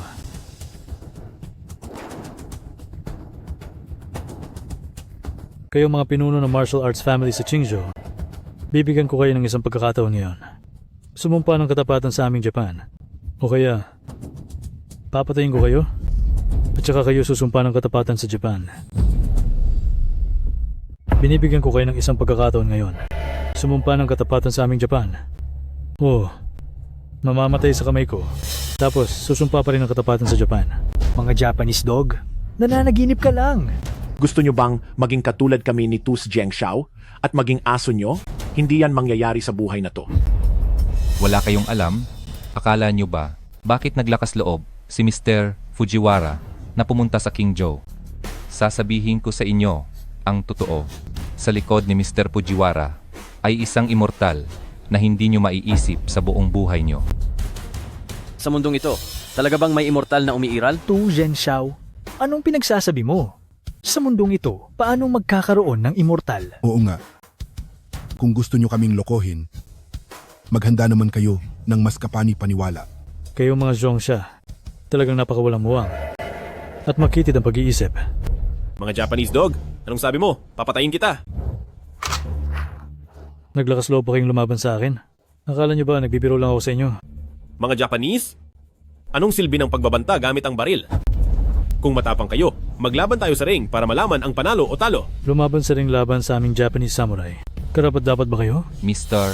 Fujiwara, hindi pa dumarating ang malaking hukbo. Kung pwersahin nating sakupin ang Qingzhou ngayon, magdudulot lang ito ng paglaban mula sa mga Qingzhou. Ngunit kung manalo tayo sa kanila, sa ring, kahit gaano pa sila kakontra, hindi nila ito itatanggi. Sa panahong iyon, masasakop natin ang Qingzhou nang walang laban. Bukod pa rito, may kakayahan ka pa ng mga immortal para kalabanin ang maliliit na mortal na ito. Hindi, ba't napakadali lang yan? Mabuti. Napakatalino. Kung gayon, gagawin natin ang sinabi mo. Sinabi ni Ginoong Fujiwara, hinding-hindi niya kayo pipilitin. Alam niya na ang mga taga Qingzhou ay mahilig sa pakikipaglaban. Kaya gusto niyang pagkatapos ng 3 araw, ang kanyang mga tauhan ay makipaglaban sa inyo. Mga Hapones, seryoso ka ba na gusto ninyong maglaban kami para magdesisyon? Tama. Tingnan natin kung sino mas malakas. Kami mga mandirigma ng Hapon o kayo mga manggagawa ng Zhongsha. Sino mas malakas? Sige, kami, mga lalaking Zhongsha, pagdating sa labanan sa ring, hindi kami takot sa sinuman. Mabuti, kung gayon, nagkasundo na tayo. Pagkalipas ng 3 araw, sa entablado ng gusali ng martial arts, doon magdedesisyon ang pag-aari ng Qingzhou. Titingnan ko kung paano kayo mga payat na unggoy ay papatayin ng aking mga mandirigmang Hapones sa isang sampal lamang. Tara na. Ang mga Hapones na ito ay talagang walang galang. Pagkalipas ng 3 araw, tuturuan ko sila ng leksiyon. Ay, oo nga pala. Kanina, salamat kay Xiaohu. Hindi nagtagumpay si Tu Zhengxiao. Xiaohu, sa laban sa ring pagkatapos ng 3 araw, may ideya ka ba? Gusto kong makita kung ano ang sinasabi nilang immortal. Iniisip ninyo ba na si Ginoong Fujiwara ay may anumang pinanghahawakan para pumunta sa Qingzhou? Sasabihin ko sa inyo ang totoo, sa likod ni Ginoong Fujiwara ay isang bagay na hindi ninyo maaaring maisip sa buong buhay ninyo. Isang immortal. Kanina, nakita kong napakalakas ni Xiaohu. Halos makalimutan ko na, bata pa lang siya. Tama. Xiaohu. Kanina, ang sinabi ni Tu Zhengxiao tungkol sa immortal, nananakot lang iyon. Sa mundong ito, paano magkakaroon ng immortal?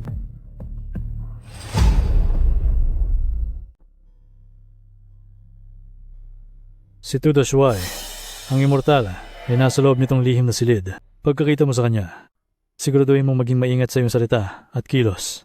Ay, oo, oo.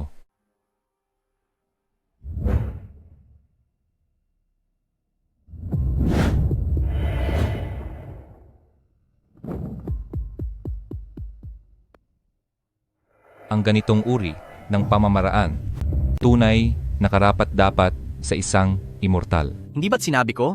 Kung walang mahalagang bagay, huwag abalahin ang aking paglilinang. Isumbong sa immortal. Ang inyong lingkod ay dumating upang magbigay ng mahalagang impormasyon. Nakipagkasundo na ang inyong lingkod sa mga taga-Qingzhou. Pagkaraan ng 3 araw, Sa pamamagitan ng isang paligsahan, upang pagpasyahan ang pagmamayari ng Qingzhou. Paligsahan? Inutusan ko kayong makuha ang Qingzhou? Bakit napakaraming problema? Sinumang hindi sumunod, patayin na lang. Immortal, hindi pa maaaring pumatay ngayon. Bakit? Sinabi mo dati, kailangan mo ang mga handog na insenso ng mga tao. Ngunit ang mga tao ng Zhongxia, lahat sila ay matigas ang loob. Kung gagamitan natin sila ng puwersa, manlalaban sila, kaya't hindi tayo makakakuha ng handog.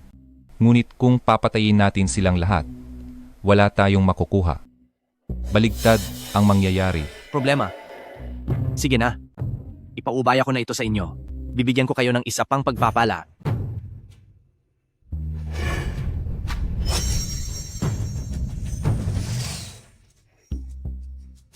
Inumin ninyo itong pill? Sa maikling panahon, ang inyong kultibasyon ay maaaring tumaas ng 100 beses. Sa tulong nito, makukuha ninyo ang Qingzhou, tama? Maraming salamat, Immortal. Tiyak na matatapos ng inyong lingkod ang misyon. At ikaw, dahil sa para sa akin ka kumilos, kaya ka nasugatan.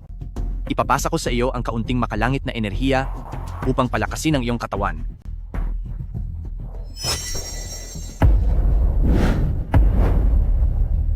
Bakit meron kang chi ng espada?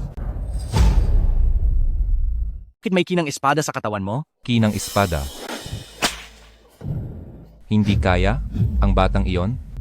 Tu Zhengxiao, gusto mo bang saktan ng immortal na Panginoon? Hindi ko rin alam kung anong nangyayari. Ginoong Fujiwara, immortal na Panginoon.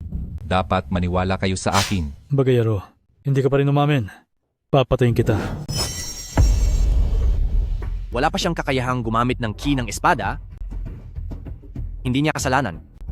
Salamat sa tiwala ng immortal na Panginoon. Sige na, kung wala namang problema, maaari na kayong umuwi. Pagkatapos ng 3 araw, gusto kong kunin ninyo ang Qingzhou at maging alagad ko kayo. Opo.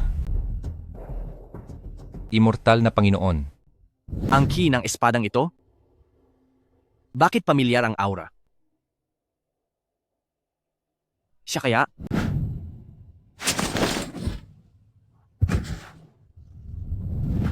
Hindi. Hindi. Imposible. Hindi pwedeng si Xuanming iyon. Noong araw na nagkunwari akong patay at tumakas, isinakripisyo ko ang lahat ng aking kakayahan. At nakita ko mismo si Xuanming na natakpan ng bakal ang kanyang mga ugat. Imposibleng makarating siya sa mababang mundo. Ang lintik na Xuanming na ito, kahit sa mababang mundo ay kinatatakutan ko pa rin siya. Kailangan kong mabilis na makuha ang mga handog ng mga mortal sa mababang mundo para mabilis kong maibalik ang aking lakas at makabalik sa mataas na mundo. Ito na ang komandante. Ginoong Fujiwara, pakipasok po. Ginoong Fujiwara, ang mga mamamayan sa Qingzhou at lahat ng pinuno ng angkan ay narito na. Kumpleto. Ngayon, basta manalo ka lang sa patimpalak, ay matutupad na ang utos ng Immortal Venerable at sasambahin ka ng mga tao. Sambahin ng mga tao? Kung gayon, totoo bang may immortal sa likod nila? Hindi! Kailangan kong imbestigahan ito agad. Simulan na. Simulan na ang laban. Ginoong Fujiwara, ako na ang haharap sa kanila.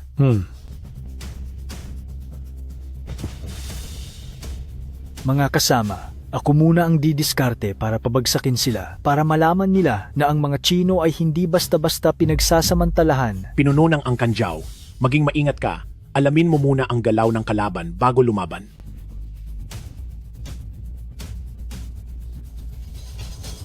Mga Tsino, gusto niyong makipaglaban sa aming mga mandirigmang Hapon. Kailangan niyo munang dumaan sa ilalim ng aking mga binti. Ano ang sinabi mo? Insultuhin ang aming mga Tsino ng ganyan. Kalapastangan. Tingnan mo kung hindi kita patayin. Tumatras kayo. Walang sino man ang gagalaw. Umupo kayong lahat. Tusheng Xiao, ikaw na traitor. Lumuhod ka sa mga Hapones at nagpakaaso ka. Tapos gusto mo rin kaming maging aso tulad mo. Tama, ang kompetisyon ay dapat pantay. Bakit kailangang lumuhod muna? Bakit? Dahil lang sa mahina kayo, kahit ang kompetisyong ito ay bigay lang namin ng mga Hapones sa inyo. Hindi ito patas. Patas? Isang napakahinang bansa. Mga napakahinang tao. Anong karapatan niyong pag-usapan ang pagiging patas? Uulitin ko, kung gusto ninyong makipagkompetensya, kailangan nyo munang dumaan sa ilalim ng aking mga binti. Dadaan ba kayo? O hindi? Gusto nyo kaming insultuhin ng mga Chino. Nananaginip kayo. Hindi kami dadaan. Hindi dadaan. Tama?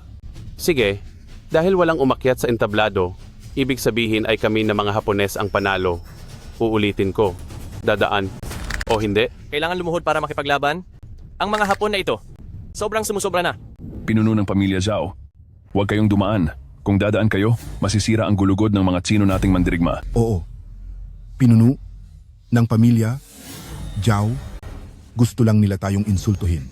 Huwag nating ipanalo ang gusto nila. Ngunit, kung hindi kami dadaan, ibig sabihin ay sumuko kami. Hindi dadaan. Tama?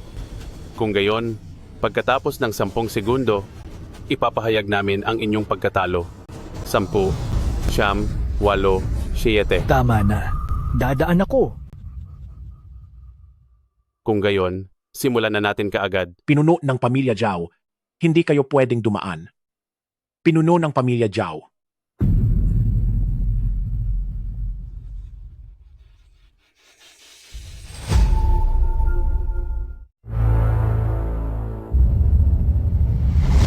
Kayong mga taong Hapon na walang pinag-aralan, ngayon, papaalisin ko kayo sa Zhongsha. Ginoong Zhao, turuan mo sila ng leksyon. Bugbugin mo sila para hindi na sila maglakas loob na manggulo sa Zhongxia. Tingnan natin kung may kakayahan kayo. Mga patakaran sa laro, sa ring, one-on-one na laban, ang matutumba o mahuhulog sa ring ay talo, unang laban, magsimula na. Ang maliit na bansa na ito, maglakas loob na kalabanin ng aming Zhongsha? Tingnan mo kung paano kita papatayin ngayon. Ang mga tao ba ng Zhongsha ay puro salita lang.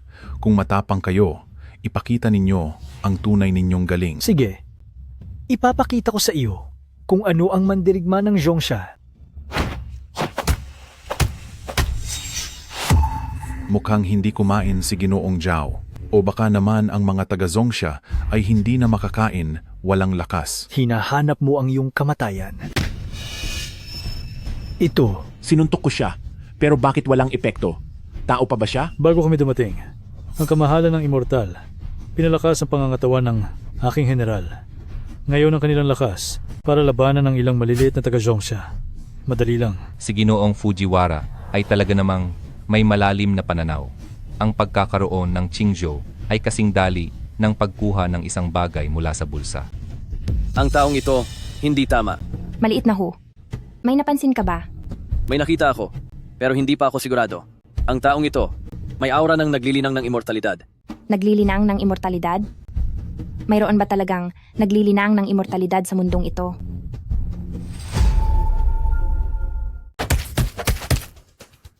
Hindi ka pa ba tapos?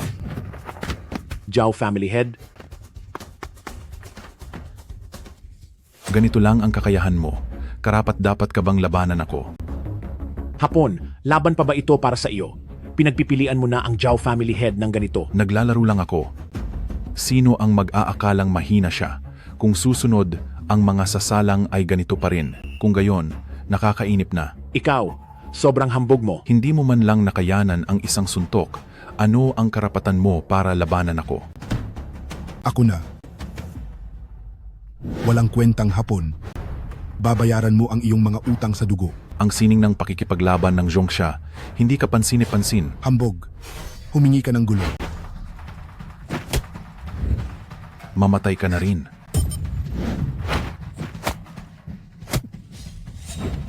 Hapon, nabaliw ka na ba? Sa isang suntok na ito, tiyak na mamamatay si Lee family head. Wala lang kayong kakayahan, mga taga-Zhongsha. Hindi man lang makatagal sa isang suntok. Ano ang karapatan mo para labanan ako? Isang suntok lang, hindi mo kinaya. Anong karapatan mong makipaglaban sa akin? Ito ba ay laban? Ito ay pagpatay? Tama na ang daldal. Dahil nandito na kayo, kayong dalawa, magkasama na lang kayong sumalakay. Sobrang yabang mo. Lin Patriarch, sabay tayong lumaban. Itong si Murata Ichiro, bakit mas lumalakas habang lumalaban? Lahat kayo, mamatay na.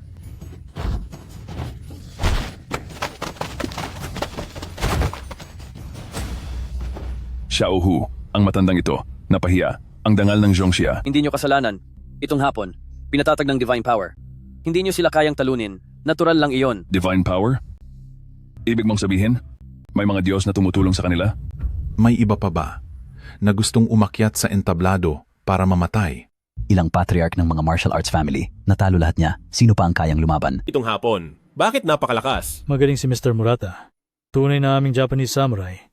Hindi tulad ng mga Zhongsha martial artists na ito. Puro sila basura. Japanese aso, sino ang minumura mo? Papatayin kita. Ganito lang ang lakas, naglakas loob pang magpakabayani. Hindi mo alam ang iyong lugar. Lintik na Japanese aso. Mayroon pa bang nag-iisip na gustong umakyat sa entablado para lumaban? Kung walang pupunta sa entablado, ibig sabihin, nanalo ang Japan. Ang Qingzhou ay magiging sa Japan na mula ngayon. Ngayon, kayong mga walang pinuno, lumuhod kayong lahat at sumuko. Nagsalita na si Mr. Fujiwara. Narinig niyo ba? Lumuhod na kayong lahat. Bilang mga Chinese, kailanman ay hindi. Kami lumuluhod sa mga Japanese. Tama, tumpak. Ibig sabihin, kinakalaban mo ako? Kailanman ay hindi ko naisip na kalabanin ang kahit sino. Alam ko lang na bilang isang Chinese, kailanman ay hindi ako luluhod sa mga Japanese. Walang galang. Mga haskapang sumagot ng ganyan kay Mr. Fujiwara, bilisan mo at lumuhod ka at humingi ng tawad. Ang mga Chinese, hindi luluhod. Lumuhod ka. Ang mga Chinese ay hindi luluhod. Ang mga Chinese, hindi luluhod. Mga has kayong kalabanin kami? Nagre-rebelde na kayo. Kayong mga Chinese ay matitigas pa rin ang ulo. Kung gayon, hayaan ninyong makita ko kung mas matigas ang ulo ninyo o ang bala sa aking baril. Narinig niyo ba? Kung gusto nyong mabuhay, lumuhod kayo. Para sa kabutihan nyo ito, kung luluhod lang kayo para mabuhay, napakahirap ba noon? Inaakala mong kapag naging aso ka ng mga Japanese, ay mabubuhay ka. Ngunit alam lang namin, bilang mga Chinese, mas pipiliin naming mamatay ng nakatayo kaysa mabuhay ng nakaluhod. Mas pipiliin naming mamatay ng nakatayo kaysa mabuhay ng nakaluhod. Naghahanap ka ng sarili mong kamatayan at matigas ang ulo. Kung ayaw ninyong mabuhay, huwag ninyo akong sisihin dahil nauna ang babaeng ito na lumaban. Kung gayon, barilin muna siya hanggang mamatay. Tingnan natin kung sino ang maglakas loob. Xiaohu, kahit gaano pa kalakas ang iyong kakayahan, ikaw ay isang pangkaraniwang tao lamang. Hindi mo kayang pigilan ang bala. Umalis ka na. Ang pangkaraniwang tao ay hindi makakapigil sa bala. Ngunit ako ay makakagawa. Anong oras na ba? Nagsusubukan ka pa ring magbiro? Umalis ka na. Xiao Hu, makinig ka sa kapatid mo.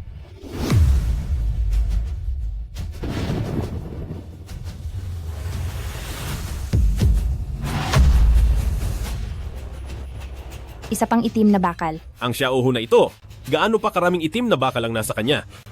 Sa tuwing binubunot ni Xiao Hu ang itim na bakal, laging mayroong kakaibang pangyayari sa langit at lupa at palaging mas malakas sa bawat pagkakataon. Ibig sabihin, hindi ito ang unang beses na nakabunot si Xiao Hu ng itim na bakal at nagkaroon ng kakaibang pangyayari. Ito ay tulad ng kapangyarihan ng isang immortal. Kung gayon, si Xiao Hu ay isa rin bang immortal? Ang ganitong pamamaraan, nakita ko lang sa katawan ng Immortal Venerate. Malapit nang dumating ang Immortal Venerate. Malapit nang dumating ang Immortal Venerate? Tama. Kailangan nating bago dumating ang Immortal Venerate, kunin ang Qingzhou para makakuha tayo ng pabor mula sa kanya. Tama. Ano pa ang hinihintay mo? Barilin sila.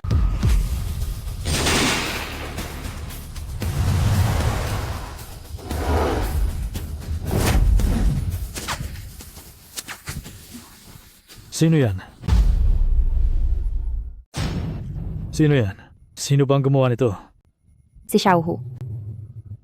Hindi ba't magaling ang mga tao mo lumaban? Ngayon, ako ang lalaban sa kanya. Kapag natalo, umalis ka agad sa Huaxia. Natakot ako sa isang bata. Kaya pala, mukhang kayong mga taga-Huaxia. Wala nang magagamit. Kaya isang bata ang ipinadala para lumaban. Kayo ay mga taong walang alam? Anong alam nyo? Si Xiao Hu ay sa aming lahat ang pinakamalakas. Para sa inyong mga Hapon, madali lang yan. Talaga ba? Kung gayon kanina, nung kayo'y nagkakawatak-watak, bakit hindi siya lumaban? Sa tingin ko, kayo'y walang magamit at takot mamatay, kaya nipadala kayo ng isang bata para magpatagal ng oras. Mga taga-Huaxia, nakakatawa talaga. Tama na ang daldal. Ang lakas, hindi ba't malalaman kapag sinubukan? Ginoong Fujiwara, malapit nang dumating ang Immorta. Hindi ba't mas mabuting tapusin na agad ang batang ito para mapaniwala natin sila, para makapagyabang tayo sa Immorta. Murata, ikaw ang sumubok sa batang ito. Tandaan mo, huwag masyadong malakas ang atake. Masusunod. Isa-isa lang, mabagal masyado. Sino pa sa inyong mga Hapon ang marunong lumaban? Lahat kayo, sabay-sabay. Bata, gusto mo talagang mamatay? Pagbibigyan kita. Sige, Inoue, ikaw din. Opo. Isang ordinaryong batang Tsino. Nangahas na hamunin ang dalawang dakilang mandirigma ng Hapon nang sabay nagpapakamatay.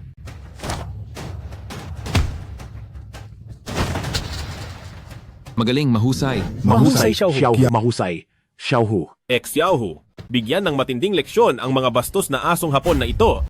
Ang batang ito, paano naging ganito kahusay? Kahit ang mga eksperto ng Hapon na pinatibay ng Immortal Venerable, tinalo niya lahat.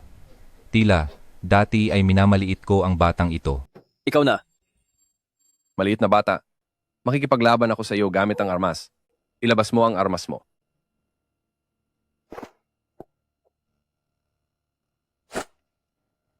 Sanga ng puno. Sanga ng puno na naman. General 2, ang batang ito, noong nakaraang laban, gumamit din ba ng sanga ng puno? Tama, Ginoong Fujiwara. Noong nakipaglaban ako sa kanya, tinalo niya ako gamit ang sanga ng puno. Ang lakas ni General 2 ay ganoon lang pala. Lubos akong nagtitiwala sa mga mandirigma ng Hapon. Naniniwala ako, tiyak na hindi sila matatalo ng isang batang may hawak na sanga ng puno. Ito ang gagamitin ko. Inaapi mo ang mga mandirigma ng aming bansa. Para sa iyo, sapat na ang sanga ng puno na ito. Para kalabanin ka, sapat na itong sanga. Sige. Wala pa akong natatanggap na ganitong kahihiyan. Ngayon, gagawin kitang pinong-pinong laman.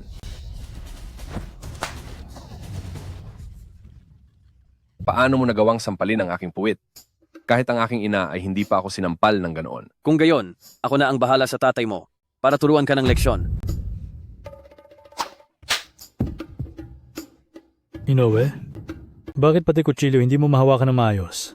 Seryosohin mo. Opo. Bata, papatayin talaga kita. Naging seryoso na si Inoue-san. Ang kanyang katawan na pinalakas ng Immortal Venerable ay mas malakas pa kay Murata. Ang batang ito ay siguradong mamamatay. Mamatay ka.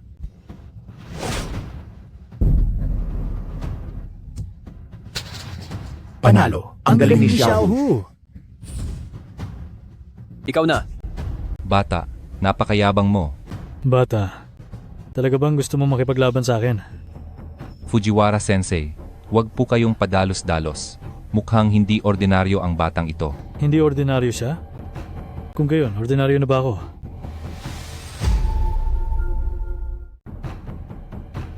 Bata, inaamin ko, dati ay minamaliit kita.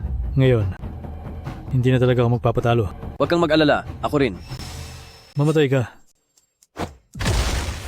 Bakit ang lakas ng Hapon na ito? Naisahan niya pang hiwain ng ring? Halimaw ba siya? Sa ganito, baka matalo si Xiaohu sa laban. Ito ba ang issue ng panalo o talo? Ang maliit na katawan ni Xiaohu, kapag nadikit sa espada ng Hapon na yan, malubha ang magiging sugat. Xiaohu, mag-ingat ka. Huwag kang mag-alala. Pagkatapos ng laban, iyon ang oras ng kamatayan mo, bata. Hindi ba't magaling kang lumaban? Sige, tuloy pa. Nasalag. Si Xiaohu gumamit ng sanga, nasalag niya ang samurai na kayang humiwa ng ring. Bata, anong ginawa mo? Paano mo nagawang gamitin ng sanga para sa lagi ng atake ko? Napakahina mo lang, hindi mo kayang putulin ng sanga. Imposible. Paano ko hindi kayang putulin ng sanga? Mamatay ka. Naputol. Si Xiaohu gumamit ng sanga at isang iglap lang, naputol niya ang samurai ni Fujiwara. Paano niya naputol ang samurai ko gamit ang sanga? Imposible. Naputol. Kaya naputol. Anong imposible roon? Sasalagin mo pa ang isang galaw ko. Sword key transversal.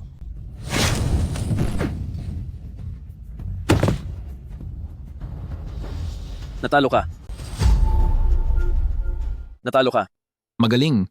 Magaling. Panalo. Magaling. Ang galing lumaban. Ang galing lumaban. Mga Hapones, natalo kayo sa laban, kaya lumayas na kayo sa Tsina at huwag nang bumalik kailanman. Mga Hapones, lumayas kayo sa Tsina. Hindi ako natalo. Imposible. Paano ko matatalo? Hindi ka na nga makatayo dahil sa bugbog ni Xiao. Sasabihin mo pang hindi ka natalo? Bilisan mo at panindigan ang pustahan. Lumayas ka na sa Tsina. Lumayas sa Tsina. Lumayas sa Tsina. Sige, napakahusay. Kayo ang nagtulak sa akin dito.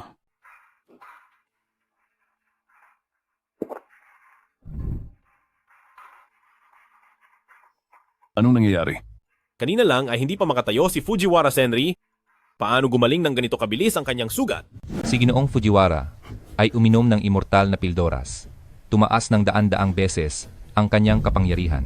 Kayong mga nakakaintindi, lumuhod at humingi ng tawad para mapatawad pa niya kayo. Huli na, ngayon sila ay walang kaligtasan kundi kamatayan. Ang kapangyarihang ibinigay sa akin ng Immortal Venerable ay talagang malakas. Bata, maghintay ka para sa iyong kamatayan. Xiaohu, ikaw ang target ni Fujiwara Senri. Bilisan mo at tumakas. Xiaohu, takbo ka agad. Ako ang haharang para sa iyo. Tatkas? Ngayon, wala ni isa sa inyo ang makakatakas.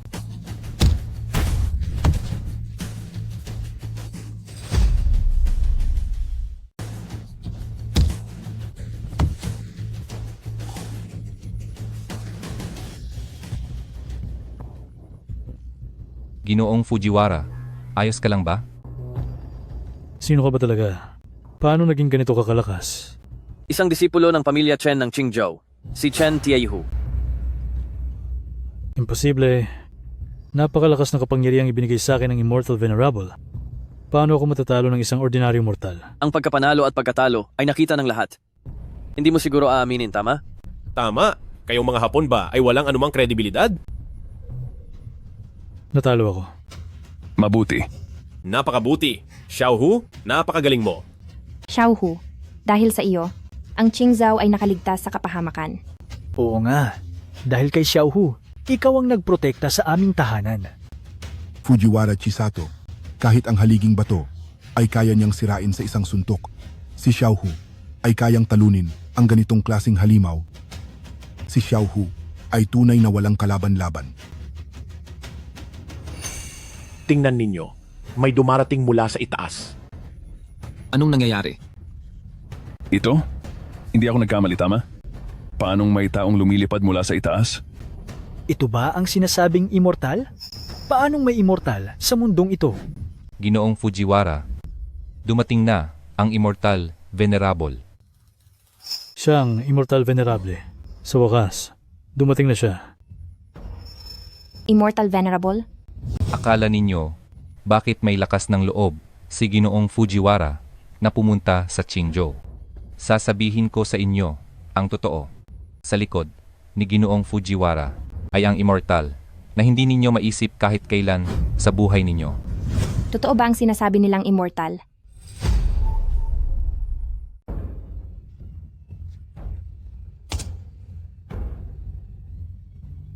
Sumamba sa immortal. Sa immortal. Siya yan. Chuanming, baliw ka sa pagiging immortal. Para mapabuti ang iyong cultivation, gumawa ka ng anumang paraan. Tiyak na pagsisisihan mo ito. Hindi ba siya patay na? Paano siya napunta rito? Xiaohu, huwag kang matakot. Narito ang ate mo. Fujiwara? Hindi ba sabi mo ay darating ka para lumaban at sakupin ang Qingzhou? Bakit ganyan ang sugat mo? Ipinapaalam sa immortal. Habang kami ay nakikipaglaban sa arena, nagkaroon kami ng konting aberya. Aberya? Anong aberya? Itong batang ito, siyang tumalo sa amin.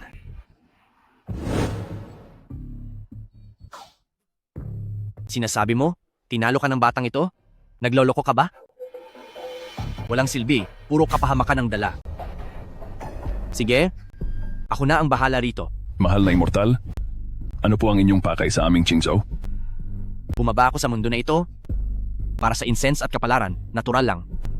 Basta magpasakop kayo sa akin, sisiguraduhin kong magiging ligtas kayo. Naririnig mo ba? Nagpasya na ang Panginoong Siyan. Lahat kayo, dapat sumunod o mamatay. Sa huli, pinapaikot pa rin tayo para maging alipin. Nakakainis talaga. Ipinapagawa tayo bilang alipin. Hindi ba ito nangangahulugan na tayo? Ang gulugod ng mga tao sa Zhongsha ay babaliin. Mariin akong tutol. Sa pagkakataong ito, humaharap tayo sa mga immortal, tayo na ordinaryong tao. Paano natin sila tatalunin? Huwag ninyong sayangin ang oras na maharlikang Siyan. Lumuhod kayo. Kung mayroon kayong anumang gustong makuha, pwede tayong mag-usap ng maayos. Pero ang pasunurin at paluhurin kami, imposible talaga. Maharlikang Siyan. Siya ang pinakamaingay kanina. Makipag-usap? Ang gusto ng Panginoong ito? Kailangan pa bang makipag-usap sa inyo? Ikaw? Bakit hindi ka makatuwiran? Katuwiran? Kung sino ang mas malakas, siya ang may katuwiran.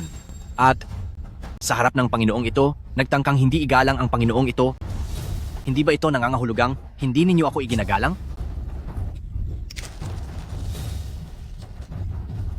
Yuxuan, Kung hindi ko kayo pagpakitaan ng kakayahan ng Panginoong ito, akala ninyo ang mga salita ng Panginoong ito ay parang hangin lang?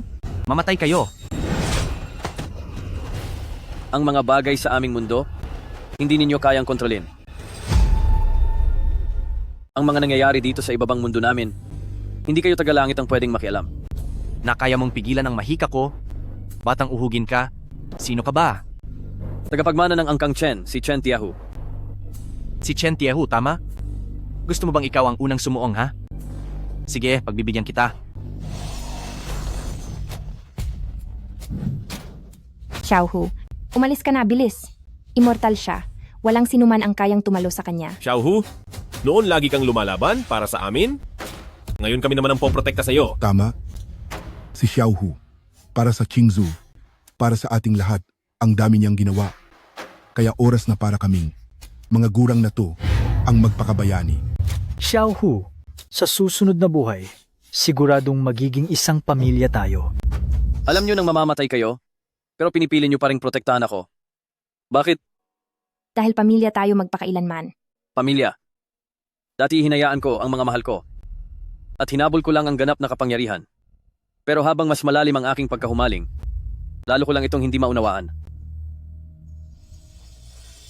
Gusto mong magpakabayani, ha? Sige. Kung talagang sabik kayong mamatay, ako ang magpapatupad niyan.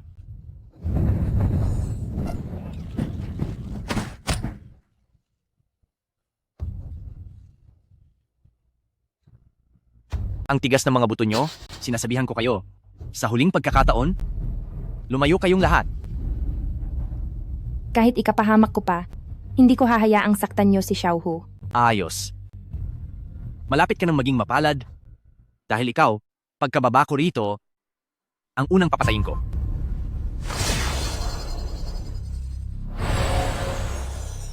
Kaya pala ganito.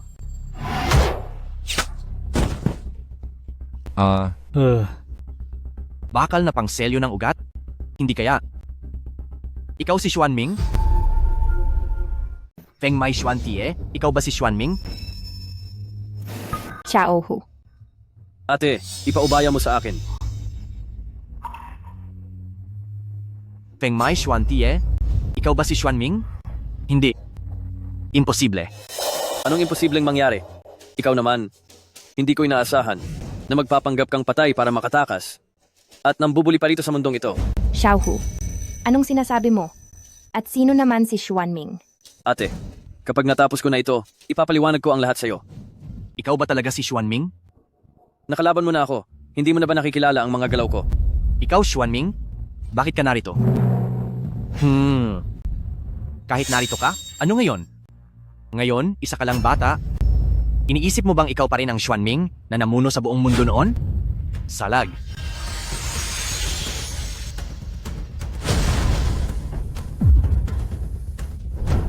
Xiaohu, ayos ka lang ba? Mukhang hindi pa rin bumabalik sa rurok ang aking kapangyarihan. Ngayon, ang katawan na ito, hindi na kayang talunin maging ang isang maliit na cultivator. Xuanming, narating mo rin ang araw na ito. Sasabihin ko sa'yo, ang mga magulang mo, ako mismo ang pumatay. Anong sinabi mo? Sabi ko, Ang tatay mo, ang nanay mo, ako ang pumatay. Ikaw ngayon, mamamatay din sa kamay ko. Ayaw ba si ate? Tigre, huwag kang mag-alala. Hindi alam ni ate kung ano ang nangyari sa iyo. Pero, sapat na ang ginawa mo. Umalis ka na. Hindi kita sisisihin. Meng, hinding-hindi ka sinisi ni nanay. Sana lang maging maayos ka. At huwag nang maging nag-iisa. Tatay, nanay, hindi na ako nag-iisa. Alagaan niyo ang ate ko. Sa itaas na kaharian, wala kang pakialam sa sarili mong magulang. Ngayon naman, sa ate mong ito, malaki ang pakialam mo, nakakatawa. Oo nga, dati, pinabayaan ko ang pamilya. Gusto kong maging immortal. Hinahabol ko ang kapangyarihan. Pero nakalimutan ko ang tunay na kahulugan ng paghahanap ng kapangyarihan. Ang kapangyarihan ay hindi para habulin, kundi para protektahan.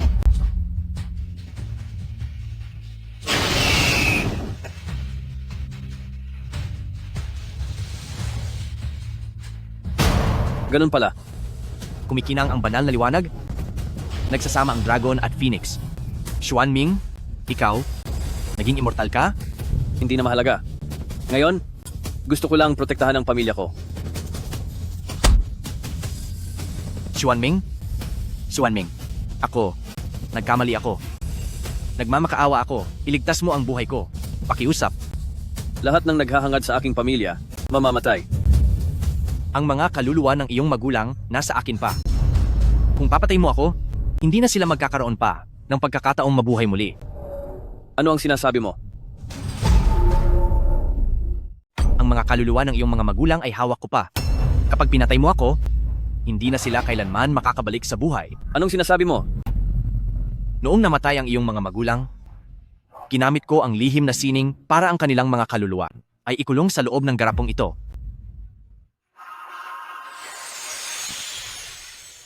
Ama, ina, Ikaw ba ang aking minger? ina, nakikilala niyo ako. Baliw na bata, paano naming hindi makikilala ang aming sariling anak?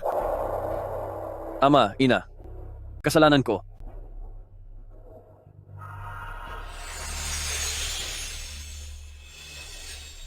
Xuan Ming, ang mga kaluluwa ay hindi maaaring manatili ng matagal sa mundo. Nauubos na ang kanilang oras. Ngayong isa ka ng immortal, naniniwala akong may paraan ka para mailigtas sila? Sinasabi ko ito sa iyo, iligtas mo ang aking buhay.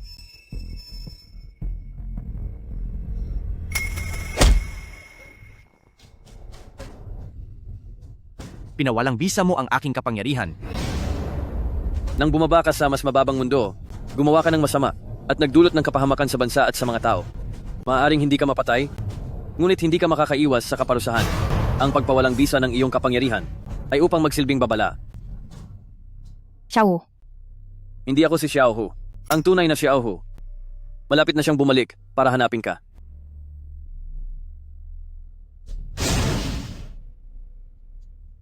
Xiao Hu, saan ka pupunta? Yuxuan, si Xiao Hu, at tayo ay hindi mula sa iisang mundo. Ang kanyang pag-alis ay itinakda na ng tadhana. Bitawan mo na siya.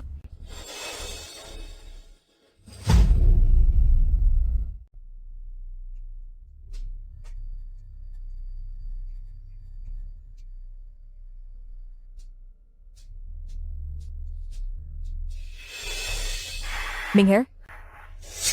Tatay, nanay, gising na kayo? Ming-Er, ano ang ginawa mo? Hindi ba namatay na kami ng nanay mo? Naging immortal na po ang inyong anak, kaya nagawa kong baliktarin ang tadhana at dinala ko kayo ng aking mga magulang at si Chen Xiaohu. Pabalik mula sa bingit ng kamatayan. Hindi. May itinatago ka sa amin ng tatay mo. Sabihin mo sa nanay, ano ang kapalit ng pagbaliktad ng tadhana? Itong si Ming-Er. Nanay, tatay, dati po ay naging suwail ang inyong anak. Napabayaan ko kayo, kaya kayo napahamak. Ngayon nabuhay na ulit kayo. Maaari na po akong umalis ng may kapayapaan.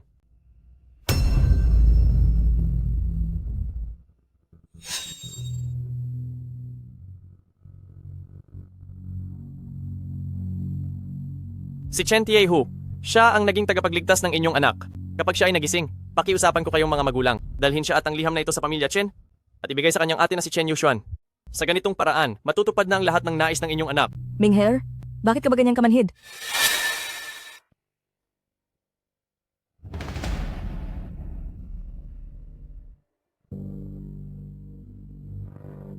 Yuxuan, malungkot ka buong araw. Si Xiaohu sa langit, ayaw ka rin makitang ganyan. Ayos lang ako. Salamat kuya sa pag-aalala.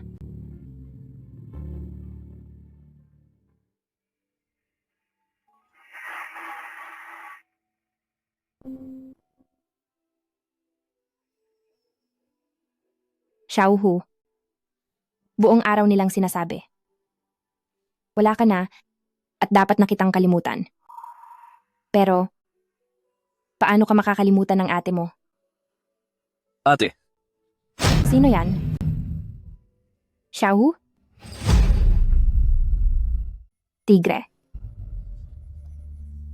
Tigre, paano nangyari ito? ate, parang nagkaroon ako ng panaginip. Nagising ako at dinala ako pabalik ng 2 lolo at lola. Iniaalay niya ang lahat ng kanyang kapangyarihan. Ginamit niya ang sarili niyang buhay para kami ay muling isilang. Sana ay wag mo siyang biguin.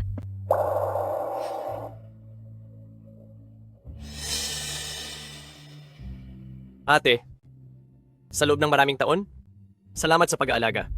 Ako ay dating kultibador mula sa itaas na mundo. Pakiramdam ko ay nagkamali ako. Ang aking meridiano ay natatakan, bumagsak ako sa mundo ng tao. Ngunit maswerte akong nakilala kita. At doon ko lang naintindihan ang aking dating hinahanap ang totoong kahulugan ng pagiging immortal. Naresolba na ang aking puso at hindi na ako nagsisisi sa buhay na ito.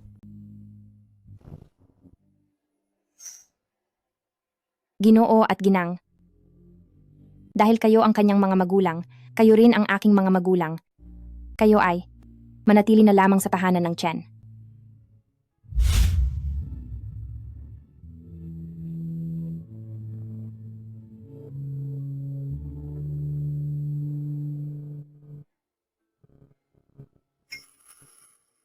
Tigre, huwag mong kalimutan kailanman, siya ang nagligtas sa iyong buhay.